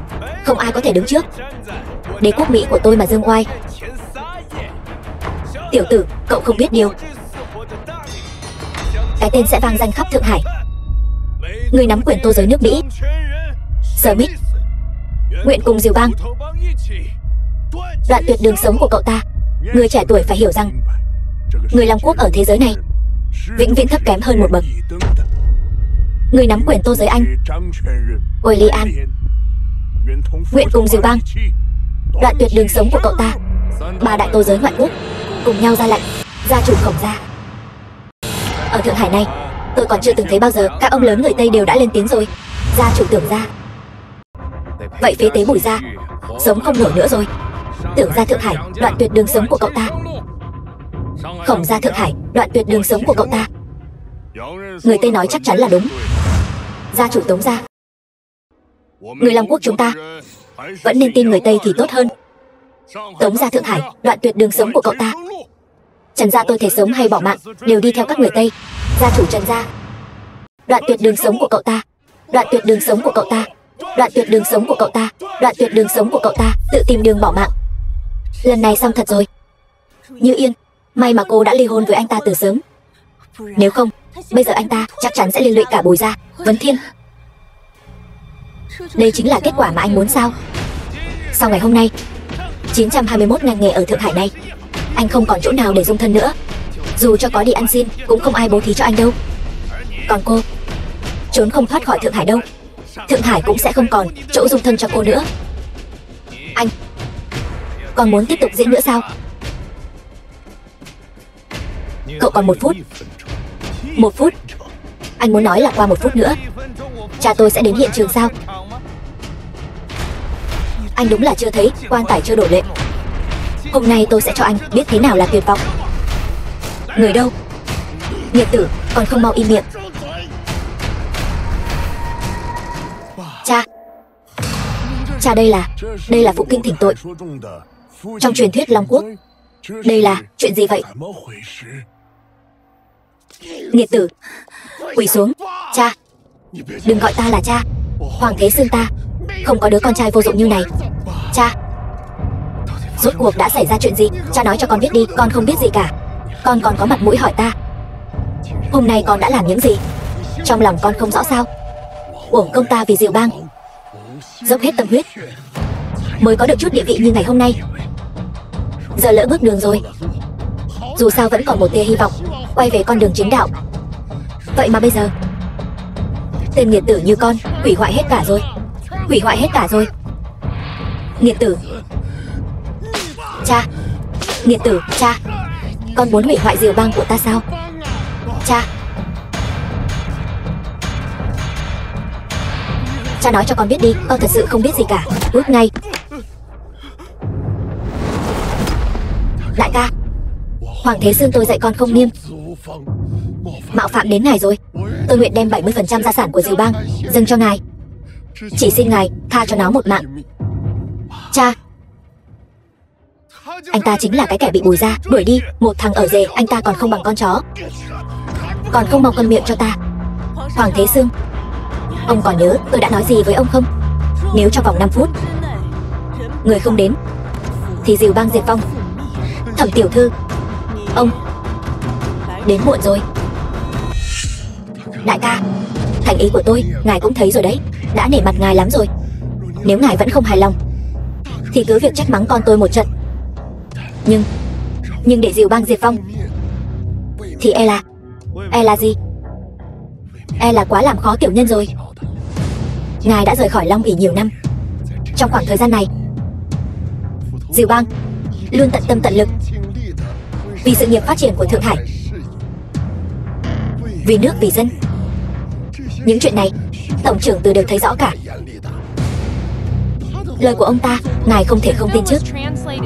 Cái mà ông nói là vì nước vì dân chính là cùng với người đông doanh mở sòng bạc bán thuốc phiện.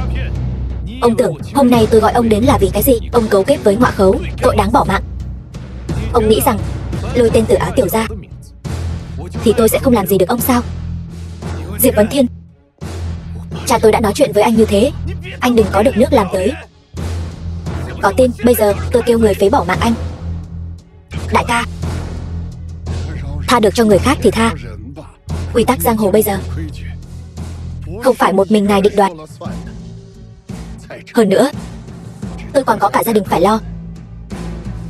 Làm chút việc cho người đông doanh cũng là bất đắc dĩ thôi mà. Cha, sao cha lại gọi anh ta là đại ca? Có phải cha có điểm yếu gì trong tay anh ta không? Con trai ông nói không sai. Ông cũng đâu có yếu điểm gì trong tay tôi.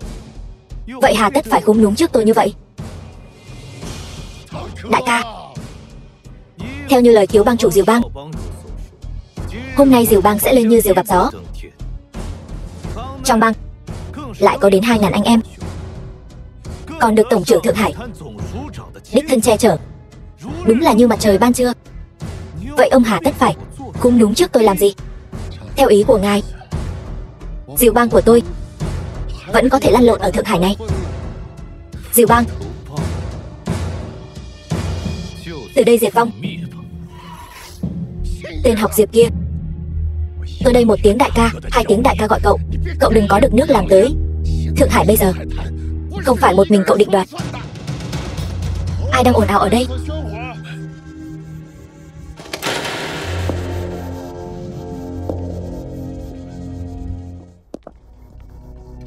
Ai đang ồn ào ở đây? Tổng trưởng Từ, cung nghênh tổng trưởng Từ, cung nghênh Giá Lâm.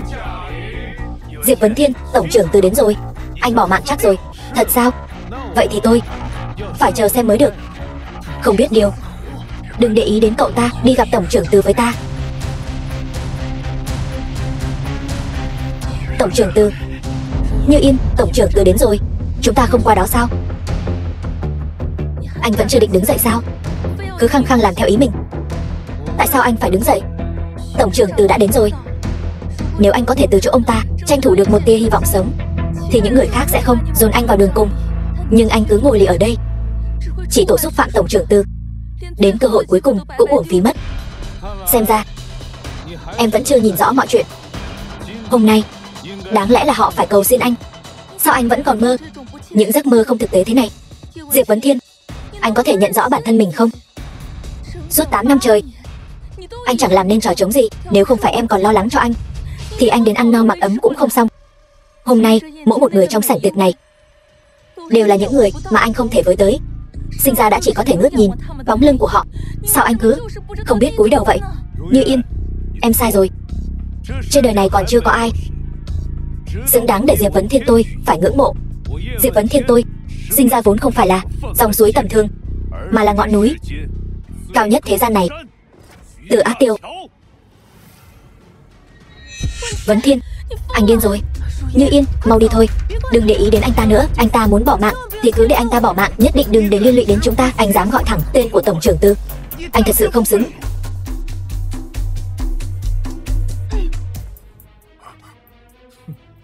Cậu mù mắt rồi sao? Tổng trưởng Tư, đây là đang làm gì vậy?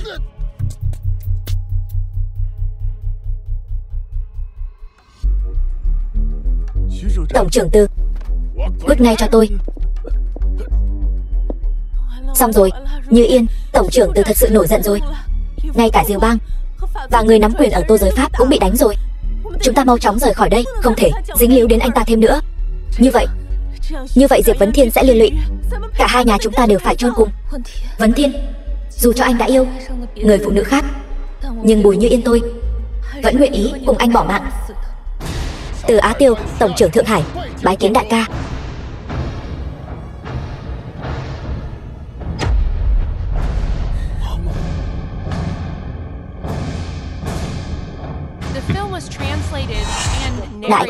Đại ca, chuyện này rốt cuộc là thế nào vậy? Không thể nào. Xong rồi. Sao có thể như vậy? Thiên ca, Từ Á Tiểu đến muộn, xin Thiên ca trách phạt. Nếu ông đến sớm hơn thì sao tôi có thể thấy được đám quyền quý dưới trướng Tổng trưởng Tư oai phong đến nhường nào chứ? Thiên ca, chuyện này là do tôi có lỗi. Tôi nhất định sẽ cố gắng hết sức cho Thiên ca một lời giải thích thỏa đáng. Mời Thiên ca lên thượng tọa tĩnh quán. Thượng tọa? Không dám. Đây là long tọa, không phải là nhân vật quyền thế ngập trời ở Thượng Hải. Không phải là người trên vạn người thì không thể ngồi. Nếu tôi mà ngồi, e rằng sẽ gây nên sự phẫn nộ của quần chúng. Từ Á Tiểu tôi ở đây, tôi xem ai dám. Thiên ca, xin mời thượng tọa. Tốt. Vậy thì tôi xin mạn phép không từ chối. Hôm nay kẻ nào bất kính với Thiên ca, tôi sẽ tính sổ hết.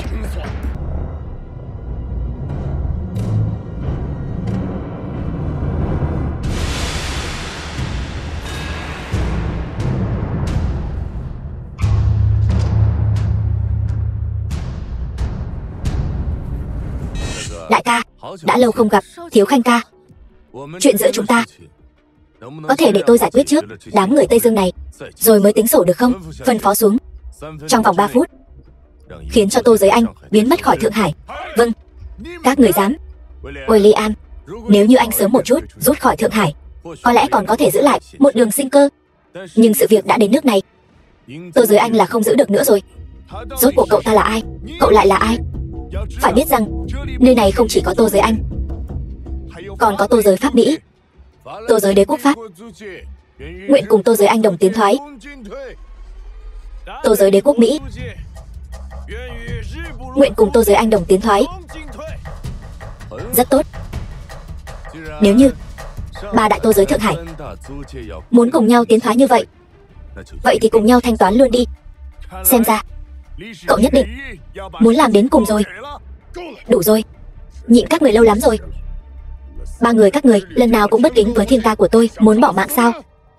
Tổng trưởng Tư, chẳng lẽ các người thật sự muốn vì cậu ta mà đối địch với tất cả Tô Giới ở Thượng Hải sao? Các người nhớ kỹ, Long quốc tôi trên 9.600.000 km vùng đất này. Thiên ca tôi muốn diệt ai? Ai có thể ngăn cản được? Quốc gia của chúng tôi so với Long quốc nghèo yếu của các người mạnh hơn nhiều. Cậu ta, trừ phi có bối cảnh đỉnh cấp gì đủ để trấn áp một đời. Nếu không, muốn tôi rút lui khỏi Tô giới, tuyệt đối không thể. Tuyệt đối không thể. Tuyệt đối không thể. William tiên sinh, không xong rồi. Có người không rõ thân phận ở Tô giới Anh của chúng ta đại khai sát giới. Mục tiêu chỉ là người của đế quốc Anh. Cậu đang nói cái gì vậy? Bây giờ tin rồi chứ? Anh ta muốn các người biến mất thì các người phải biến mất. Các người rốt cuộc là ai? Lại dám lấy mạng người ở Thượng Hải như vậy? Không sợ gây ra chiến tranh giữa hai nước sao? Xem cho kỹ. Đây là cái gì? Cái gì? Giáo chủ Côn có thể hiệu lệnh cả Thượng Hải này. Cậu là giáo chủ đại nhân. Tôi chính là giáo chủ. Anh ta từng là đại ca của tôi. Anh ta muốn các người biến mất khỏi bến Thượng Hải. Các người cảm thấy các người còn có thể ở lại Long quốc sao? Đại ca của giáo chủ, khó trách tổng trưởng Từ sẽ bảo vệ cậu đến mức này. Lần này là William tôi đã nhìn lầm người. Tô giới Anh của tôi xong rồi. Tiên sinh William, Long quốc có người như vậy. Ngày phục hưng đã gần kề rồi. William tôi nguyện dẫn dắt Tô giới Anh rời khỏi bến Thượng Hải. Nhưng tôi vẫn còn một chuyện muốn nhờ. Khẩn cầu Thiên ca giơ cao đánh khẽ. Bến Thượng Hải vẫn còn một số đồng bào, họ vô tội. Xin cậu tha cho họ. Được, trừ những kẻ làm điều gian ác. Chấp nhận. Cảm ơn Thiên ca. Còn các người, chúng tôi nguyện rút khỏi bến Thượng Hải. Chỉ cầu Thiên ca có thể cho người dân thường của hai nước chúng tôi một con đường sống. Tưởng ra bến Thượng Hải nguyện tự diệt đường sống. Chỉ cầu Thiên ca cho đám hậu bối Tưởng ra một con đường sống. Khổng gia bến Thượng Hải nguyện tự diệt đường sống. Cầu Thiên ca cho Khổng gia hậu bối lưu lại chút đường sống. Chúng tôi nguyện tự đoạn đường sống. Chỉ cầu Thiên ca cho đám vãn bối trong nhà một con đường sống. Các người còn không mau cảm ơn Thiên ca ân không lấy mạng, mau chóng rời đi. Tạ giáo chủ.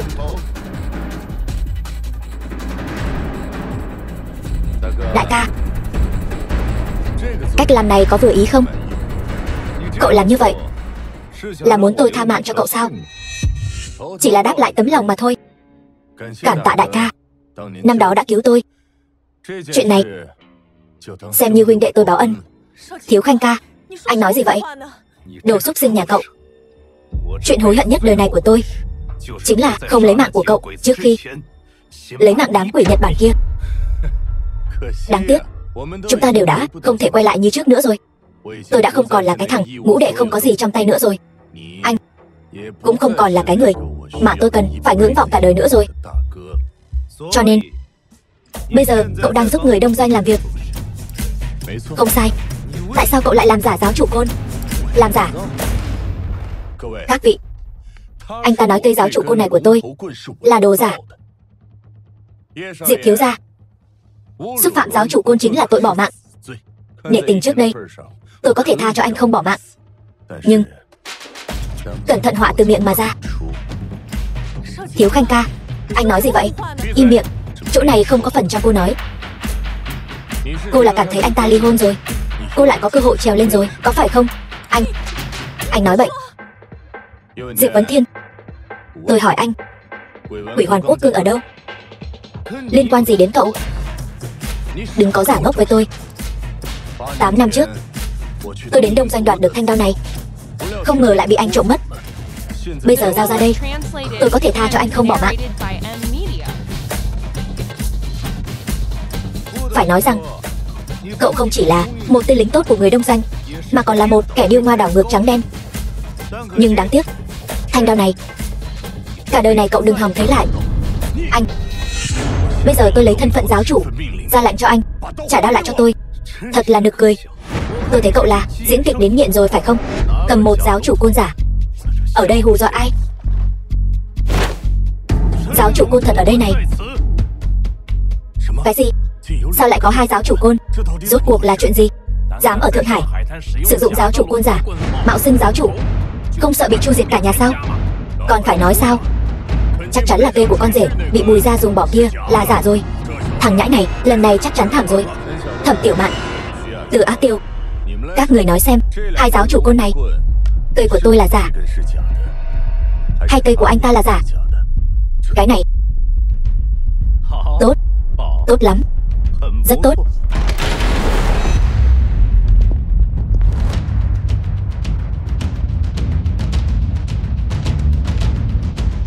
Tôi xem ai ở đây mạo xưng giáo chủ. Trời, Long Môn Tam Đại Bang chủ hôm nay lại tề tiệu đông đủ. Long Môn Tam Đại Bang hội, ngay cả tổng trưởng Từ cũng không dám trêu vào. Xem ra hôm nay nhất định sẽ có một màn kịch lớn kinh thiên động địa trình diễn. Đại hội giáo chủ quý vị, xem ra là muốn xuất chân long rồi. Long Môn Đỗ Nam Thành, Diệp Lâm Tuân, Trần Quán Kiệt bái kiến giáo chủ.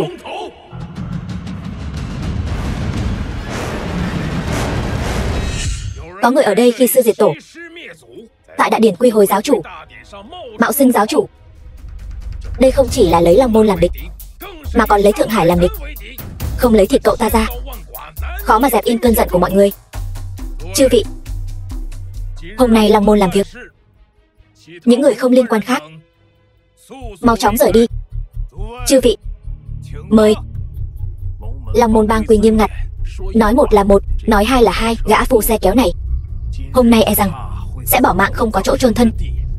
Đúng vậy Tưởng huynh, chúng ta vẫn nên mau chóng rời đi thôi, tránh lát nữa đao kiếm vô tình, súng không có mắt, làm bị thương chúng ta, vậy thì không hay đâu. Đi thôi, đi. Giang Thiếu Khanh, Thiên ca đối với anh có ân cứu mạng. Năm đó ở quê nhà, nếu không phải Thiên ca, im đi, đâu phải tôi bảo anh ta làm thế. Giờ còn nói chuyện này làm gì?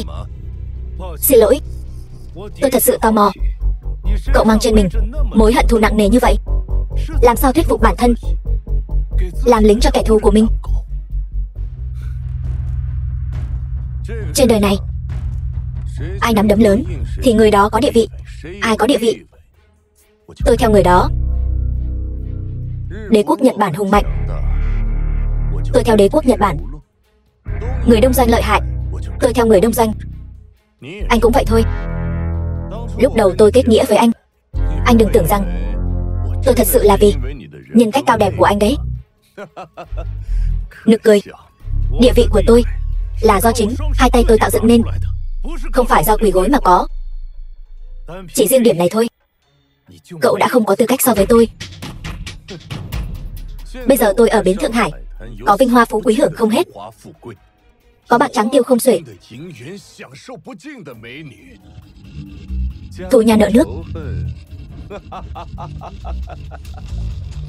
liên quan gì đến tôi? Đồ khốn kiếp, ở Long Quốc chúng ta còn chưa tới lượt các người tác quái. Đồ khốn kiếp, liếm người đông doanh, liếm đến mức này, ông đây lấy mạng cậu.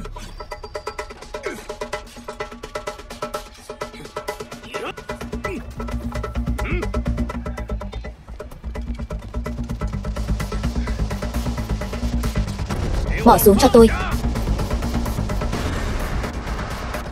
Tôi đang làm việc cho người đông doanh, anh mà dám động vào tôi là đối đầu với cả đông doanh đấy. Anh dám không? Long Môn Bang quy điều thứ nhất, kẻ bán nước cầu vinh, bỏ mạng dưới vạn đao. Long Môn Bang quy điều thứ hai, kẻ dưới phạm thượng khi xưa diệt tổ, bỏ mạng dưới tam đao lục động.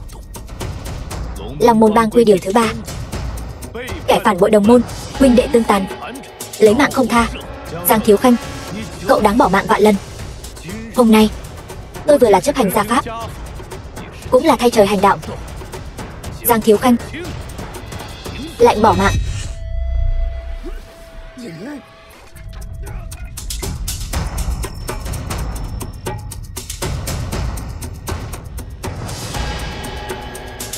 Chúc mừng Thiên ca, Trần Long quý vị, tái trưởng Thượng Hải. Đứng lên đi. Tiểu Mạn, lát nữa tôi đến nhà Bùi gia tìm Như Yên giải thích đầu đuôi sự việc. Cô ở lại cùng các bang chủ thu xếp mọi việc. Lát nữa đến tìm tôi, chúng ta cùng nhau bàn bạc đại kế thảo phạt nông doanh. Vấn Thiên, anh còn đến đây làm gì? Anh đi mau, đừng sợ, anh đến để giải thích với họ. Cậu còn dám đến đây? Cậu còn mặt mũi nào đến đây? Chẳng lẽ cậu còn muốn trước khi bỏ mạng lôi chúng tôi xuống nước? Vấn Thiên, anh không sao chứ? Không sao, trước khi bỏ mạng. Ý gì? Họ Diệp kia, bất kể là cậu đã trốn ra bằng cách nào, tóm lại bây giờ cậu mau rời khỏi nhà chúng tôi. Nếu không, đừng trách chúng tôi không khách khí. Lão tử bây giờ sẽ không khách khí với cậu. Đủ rồi. Cha làm gì vậy? Bây giờ cha còn muốn bảo vệ cậu ta. Diệp Vấn Thiên, Bùi gia đối đãi với cậu không tệ. Trước đây chúng tôi đúng là đã từng nói với cậu vài lời cay nghiệt. Đó cũng là vì bất đắc dĩ. Nhưng cậu cũng thật sự là vô dụng mà. Tôi thấy cậu vẫn nên đi mau. Chuyện đánh bọn họ coi như xong đi. Ông nội, sao có thể bỏ qua như vậy được? Cháu, đúng. Bây giờ cậu ta đã là một người bỏ mạng rồi. Con còn có thể làm gì cậu ta? Lỡ như người khác mà tưởng chúng ta là đồng đảng của cậu ta, vậy thì cả Bùi gia đều phải chôn cùng với cậu ta. Mọi người đang nói gì vậy? Sao tôi nghe không hiểu gì cả? Anh bớt giả vờ đi. Diệp Vấn Thiên, anh mạo danh giáo chủ sống không qua hôm nay đâu. Mạo danh giáo chủ? Bây giờ cả Thượng Hải này đều lan truyền rồi, Giang Thiếu Khanh mới là giáo chủ thật sự, còn anh chỉ là một kẻ mạo danh. Diệp Vấn Thiên, thật lòng mà nói, tôi có chút bội phục cậu rồi đấy. Ngay cả những nhân vật lớn như Tổng trưởng Từ cũng bị cậu xoay như trong chóng. Các người nghe tin đồn từ đâu vậy? Lúc nãy yến tiệc các người không đi sao? Tôi khinh. Chính là vì yến tiệc vừa rồi chúng ta đều đã đi. Bây giờ mới thấy anh đáng sợ đến mức nào, ghê tởm, tâm cơ sâu đến mức nào, gan lớn đến mức nào. Diệp Vấn Thiên, nhân lúc bây giờ còn cơ hội, nhanh đi đến phòng bắt giữ tự thú đi. Biết đâu còn giữ được toàn thây. Cậu cười cái gì? Biết mình sắp bỏ mạng đến nơi nên phát điên rồi ấy mà. Cũng là một người đáng thương. Suy cho cùng thì cũng là vì thân phận của cậu ta nên mới khiến cậu ta quá tự ti. Vậy nên mới không từ thủ đoạn làm ra chuyện ngu ngốc, muốn gây sự chú ý của người khác ấy. Vấn Thiên, anh cười cái gì? Như Yên, em không cảm thấy tất cả những chuyện này đều rất buồn cười sao? Thọ yến ngày đó, tôi vì Bùi gia đã dâng lên quà mừng trị giá 1 tỷ đồng đại dương, kim cương, vàng thỏi, đại dương, bày ở trước mặt các người không tin. Hôm nay, cả Thượng Hải này lại đều phục phục dưới chân tôi. Nhưng không biết từ đâu, nghe được một câu đồn nhảm, lại đinh ninh tôi đang giả dối, tráo trở. Các người cho rằng cả Thượng Hải này đều giống như các người đều là lũ ngốc sao? Cho dù bọn họ là lũ ngốc, cũng không đến lượt loại phế vật như cậu ở đây chỉ trỏ. Bùi gia không nợ cậu. Cậu ta không nói cháu còn quên mất. Ông nội, Triệu ca hôm đó nói người giám định hôm nay sẽ đến. Lát nữa ông ta mà giám định, nhất định có thể vả mặt tên phế vật này.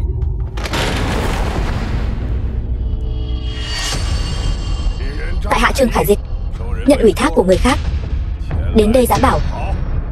Trương đại sư hoan nghênh. Tiểu Phỉ, mau đi rót trà. Trà thì không cần uống đâu. Trương Khải Dịch, đệ nhất đại sư giám bảo của Long Quốc. Bùi gia chủ mau giám bảo đi. Đang bận mà, xong việc còn phải đi nữa. Vẫn mong ngài cho mở mang tầm mắt. Cả nhà các người xem tôi là người gì vậy? Mấy thứ chất đống lung tung này còn có tư cách để tôi giám định sao? Trương đại sư, ngài đừng giận. Mấy thứ này đều là do thằng con rể kia của tôi lấy về lừa người đấy. Lúc đó cũng không phân rõ. Bây giờ cơ bản có thể khẳng định đều là đồ giả cả. Hôm nay mời ngài đến chính là muốn để ngài xác nhận lại một chút. Láo nháo, chờ đã. Sao? Còn có việc gì sao? Diệp Vấn Thiên, không được vô lễ. Trương đại sư là đệ nhất đại sư giám bảo của Long Quốc, là quý tân tôi đặc biệt mời đến. Nếu hôm nay cậu dám mạo phạm ông ấy, tôi nhất định không tha cho cậu. Thôi đi Vấn Thiên. Đến đây rồi. Trương tiên sinh, không xem qua những thứ này một cái, e rằng những người này trong lòng không cam tâm đâu. Cậu là Trương đại sư, cậu ta chính là chủ nhân của đống rác này. Một thằng nhãi kéo xe hoàng bao thối tha, toàn lời nói dối, da mặt còn dày hơn cả tường thành. Trương đại sư, ngài giúp xem thử đi, để chúng tôi cũng tiện và vào mặt tên phế vật này. Lãng phí thời gian. Cậu xong rồi. Diệp Vấn Thiên, Trương đại sư ra tay. Mọi âm mưu quỷ kế của cậu sẽ bị vạch trần ngay thôi. Tôi xem cậu còn làm bộ được đến khi nào. Tôi ngược lại muốn xem thử da mặt của anh rốt cuộc dày đến mức nào. Đại sư, ngài xem. Đây là... Để ngài chê cười rồi. Câm miệng. Đường kim mũi chỉ và vật liệu của áo cưới này là Hoàng thất Nhật Bất Lạc mới có tư cách sử dụng. Còn có vương miện này, mắt của tôi, lão phu cả đời chưa từng thấy viên kim cương lớn như vậy. Trương đại sư, ý của ngài là cái này là thật sao? Nói nhảm. Chẳng lẽ ông còn nghi ngờ con mắt của tôi sao?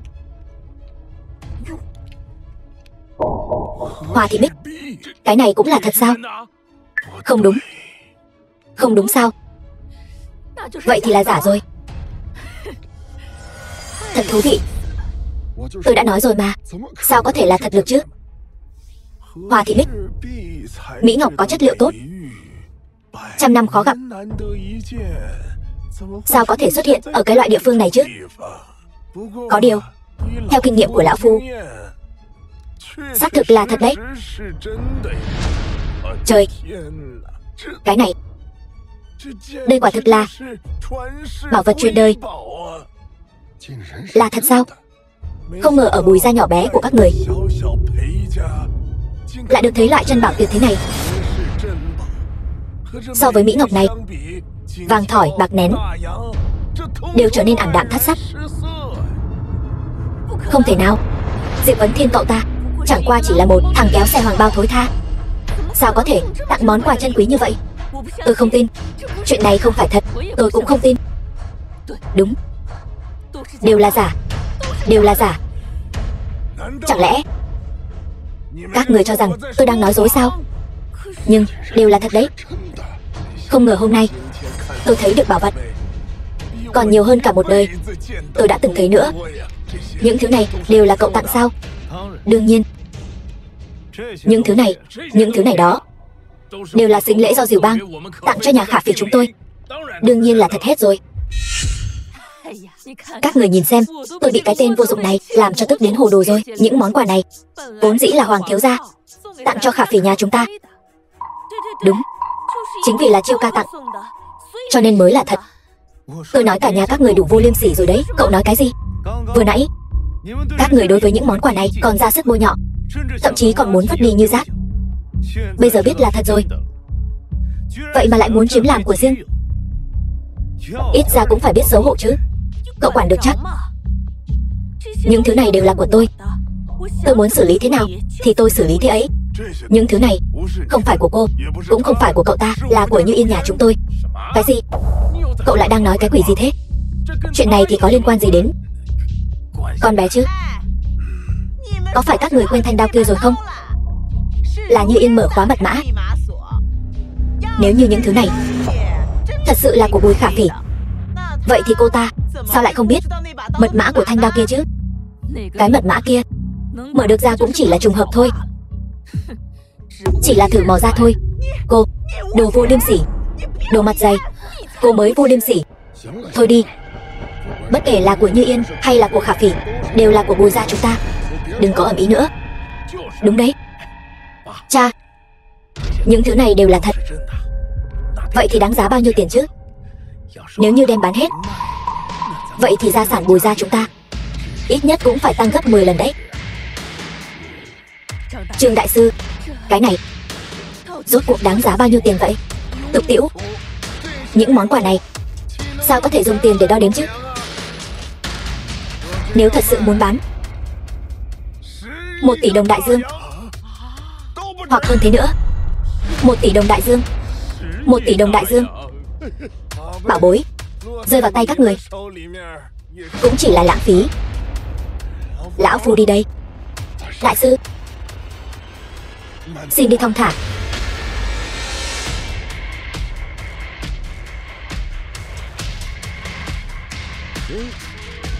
Sao cậu còn chưa đi?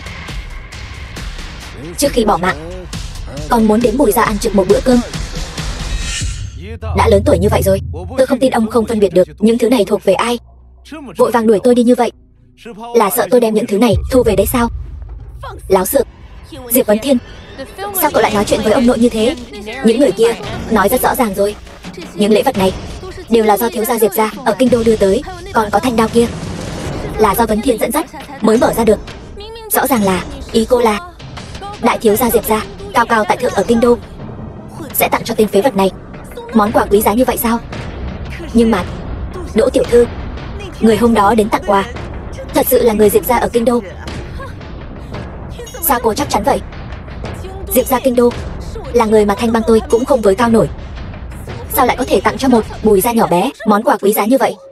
Lúc đó chúng tôi cũng thấy kỳ lạ. Vì chuyện này còn tranh luận rất lâu. Đúng vậy, đó là vì Hoàng bang chủ Thế Sương của Diều bang là bạn tốt của Diệp thiếu gia. Cậu lại cười cái gì? Hoàng Thế Sương cũng xứng làm bạn của tôi sao? Diệp Vấn Thiên, cậu cho rằng mình nhiều giận quá rồi, không sợ cắn nữa hả? Hoàng bang chủ cũng là người mà cậu có thể bàn luận sao? Dưới trướng Hoàng bang chủ có mấy ngàn người đó, so với ông ta cậu còn không bằng con kiến. Cô hỏi bọn họ xem, ngày vừa nãy Hoàng Chiêu và Hoàng Thế Sương giống như động vật quỳ xin tôi tha trước mặt tôi. Mọi người nói xem, ai mới là con kiến? Cậu ta nói thật đó. Không thể nào.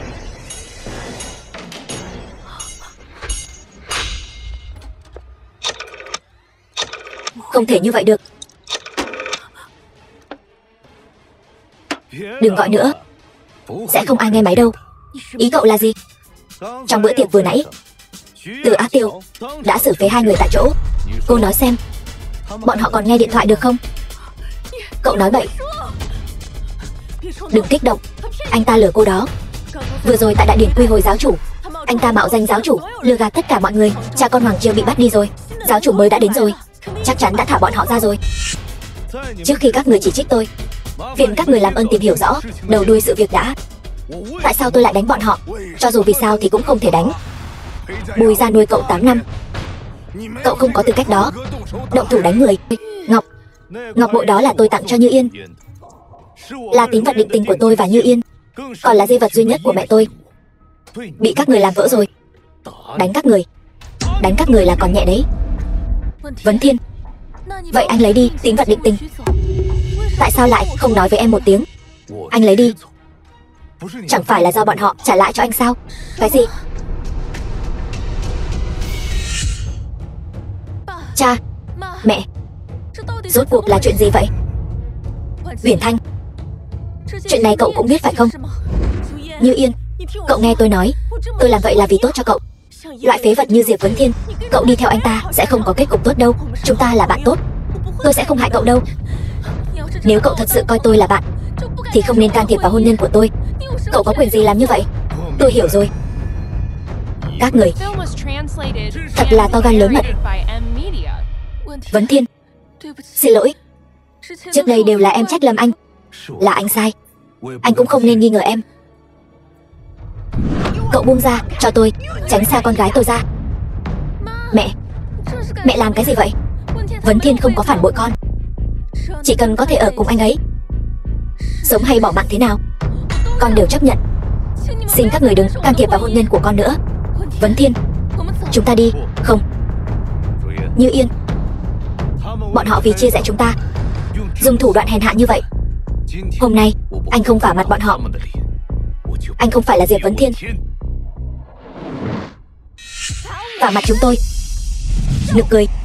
Diệp Vấn Thiên, nếu anh thật sự là đàn ông, anh nên rời khỏi Như Yên đi. Muốn đi đâu thì đi. Chẳng lẽ anh muốn lôi kéo Như Yên cùng anh đi bỏ mạng sao? Nói đúng đấy. Tình cảnh của cậu bây giờ có tư cách gì ở bên Như Yên, còn nói gì đến tương lai nữa? Cha, mẹ, con biết cha mẹ luôn chê bai Diệp Vấn Thiên. Không có xuất thân, không có bối cảnh, không tiền, không quyền, vô dụng. Nhưng sự cố gắng của anh ấy, con luôn nhìn thấy. Tuy rằng có lúc cũng khiến người ta thất vọng, nhưng anh ấy luôn nỗ lực thử thay đổi vì con. Cha, mẹ, con xin cha mẹ cho chúng con một cơ hội, cho chúng con thêm chút thời gian. Tin tưởng chúng con nhất định sẽ không làm cha mẹ thất vọng đâu. Xin cha mẹ đó. Như Yên, đủ rồi. Không phải là chúng ta không cho cậu ta cơ hội, mà là người ngoài kia.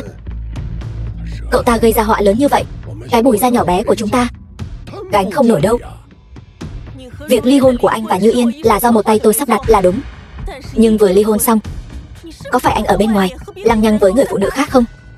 Nói đúng đấy. Tôi đã sớm nhìn ra cậu là đồ bỏ đi.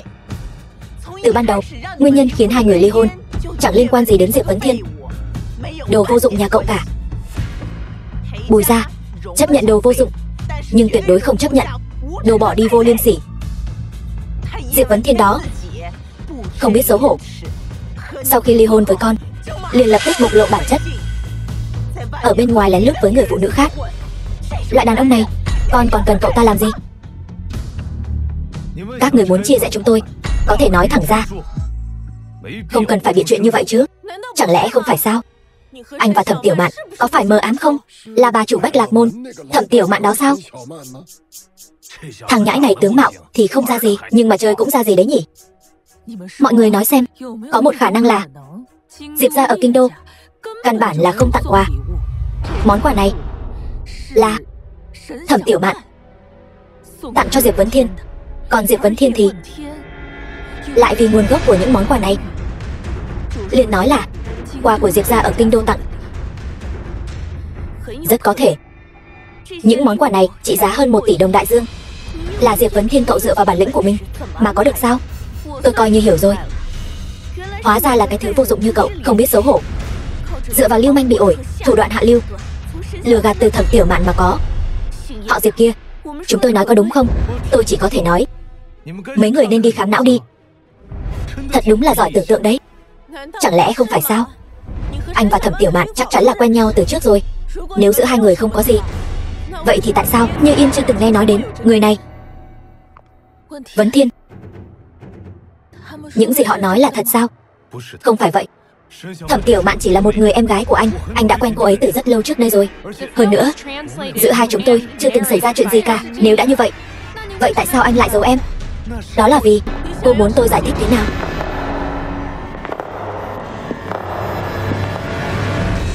Anh, sao anh lại đến đây? Đồ hồ ly tinh nhà cô còn dám đến đây? Uyển Thanh, sao lại nói chuyện với Thẩm tiểu thư như vậy? Thật là kỳ lạ. Đỗ bang chủ vào lúc này đến nhà chúng ta làm gì? Chẳng lẽ là đến bắt Diệp Vấn Thiên sao? Nếu không thì cô nghĩ là gì? Đỗ bang chủ và giáo chủ là anh em kết nghĩa. Diệp Vấn Thiên mạo danh giáo chủ, Đỗ bang chủ có thể bỏ qua cho cậu ta sao? Vừa nãy bảo cậu ta đi, cậu ta không đi, bây giờ thì hay rồi, muốn đi cũng không đi được. Láo xược. Có biết anh ấy là ai không? Bang chủ Thanh Bang, Đỗ Nam Thành, Long môn tiểu muội Thẩm Tiểu Mạn, bái kiến giáo chủ. Cái này không thể nào. Diệp Vấn Thiên chỉ là một tên phế vật sao? Im miệng. Anh lại vì anh ta mà đánh em. Tất cả mọi thứ của anh và em đều là do giáo chủ ban cho. Anh ấy là vua của cả Thượng Hải này. Em ăn nói ngông cuồng, không đáng đánh sao? Rốt cuộc là chuyện gì đang xảy ra vậy? Vấn Thiên, anh thật sự là giáo chủ của Thượng Hải sao? Không sai, bọn họ đều là thủ hạ của anh. Vậy cô ấy cũng vậy sao? Đúng vậy. Chị Như Yên, thật ra chị đã hiểu lầm rồi. Em và giáo chủ từ trước đến nay luôn trong sạch. Những việc anh ấy làm ở Thượng Hải quá nguy hiểm, cho nên luôn không nói cho mọi người biết. Trong lòng anh ấy, người quan trọng nhất vẫn luôn là chị.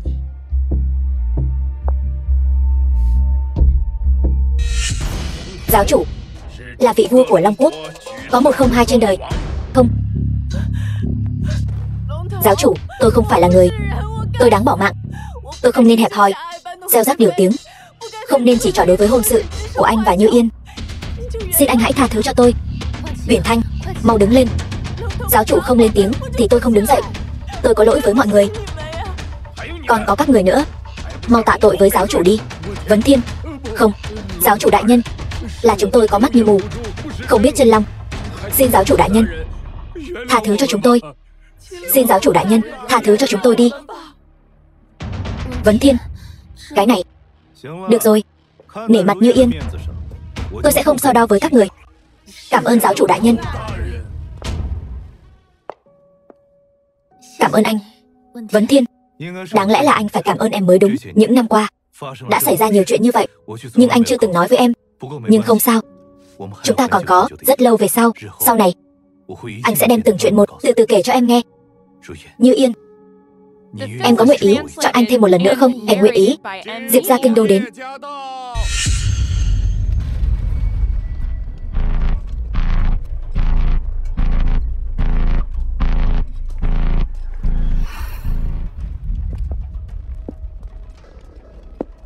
Bùi gia chủ có ở đây không?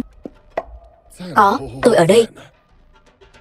Bùi lão, ngài không cần khách khí. Vấn Thiên nhà tôi những năm nay ở Bùi gia các người, đa tạ đã chiếu cố. Ngài không cần khách khí, đây đều là việc nên làm. Vấn Thiên, Diệp Vấn Thiên là con trai của ngài. Nói nhảm.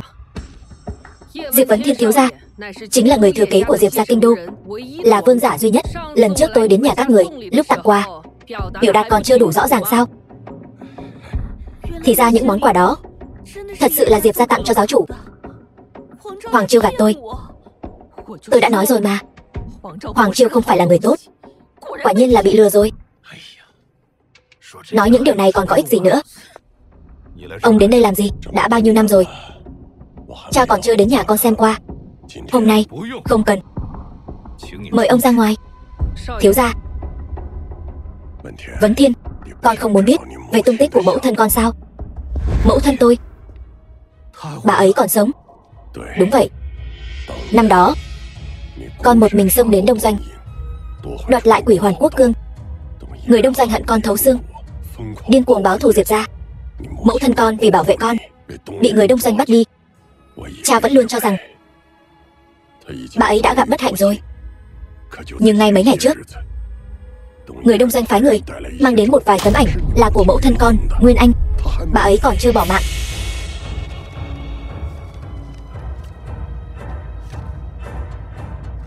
Mẫu thân, người Đông Doanh muốn con cầm Quỷ Hoàn Quốc Cương, thân chinh đến chuộc lại mẫu thân con.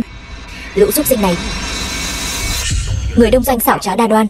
Giáo chủ, có khi nào có gian kế không? Đúng vậy, giáo chủ, dù sao thì Diệp gia này cũng không phải là người tốt lành gì, vẫn là nên cẩn thận thì hơn. Chỉ cần mẫu thân tôi còn sống, như vậy là đủ rồi. Dù là hang rồng ổ hổ, tôi cũng phải cứu bà ấy về. Bà ấy ở đâu? Kinh đô. Cha đã phái đi rất nhiều thám tử rồi, nhưng không có một chút manh mối nào. Người Đông Doanh trước khi chưa nhìn thấy Quỷ Hoàn Quốc Cương sẽ không để chúng ta tìm được một chút thông tin nào đâu. Lũ súc sinh này. Như vậy đi, ông về trước ổn định bọn chúng. Tôi sau khi chỉnh hợp xong toàn bộ lực lượng của Thượng Hải, trong vòng 3 ngày nhất định sẽ đến kinh đô. Còn chỉnh hợp cái gì nữa? Bây giờ xuất phát luôn đi. Đại ca, chỉ cần anh ra lệnh một tiếng, chúng tôi Thanh bang, Tào bang, Hồng bang, thậm chí là toàn bộ Thượng Hải, tất cả mọi người, ai dám không theo? Đúng vậy, Thiên ca, chuyện của anh chính là chuyện của tất cả chúng ta. Anh cứ việc hạ lệnh đi, tất cả chúng tôi đều sẽ ủng hộ anh. Đúng. Được. Như Yên, hôn lễ của chúng ta có lẽ phải hoãn lại rồi. Em cùng anh đi. Ngốc nghếch, con nói linh tinh gì vậy? Vấn Thiên là đi làm chuyện lớn, con đi theo sẽ liên lụy đến cậu ấy. Em ở nhà đợi anh nhất định sẽ trở về. Nhưng mà nghe lời. Vậy anh nhất định phải bình an trở về. Yên tâm, anh còn phải trở về cưới em nữa chứ. Xuất phát.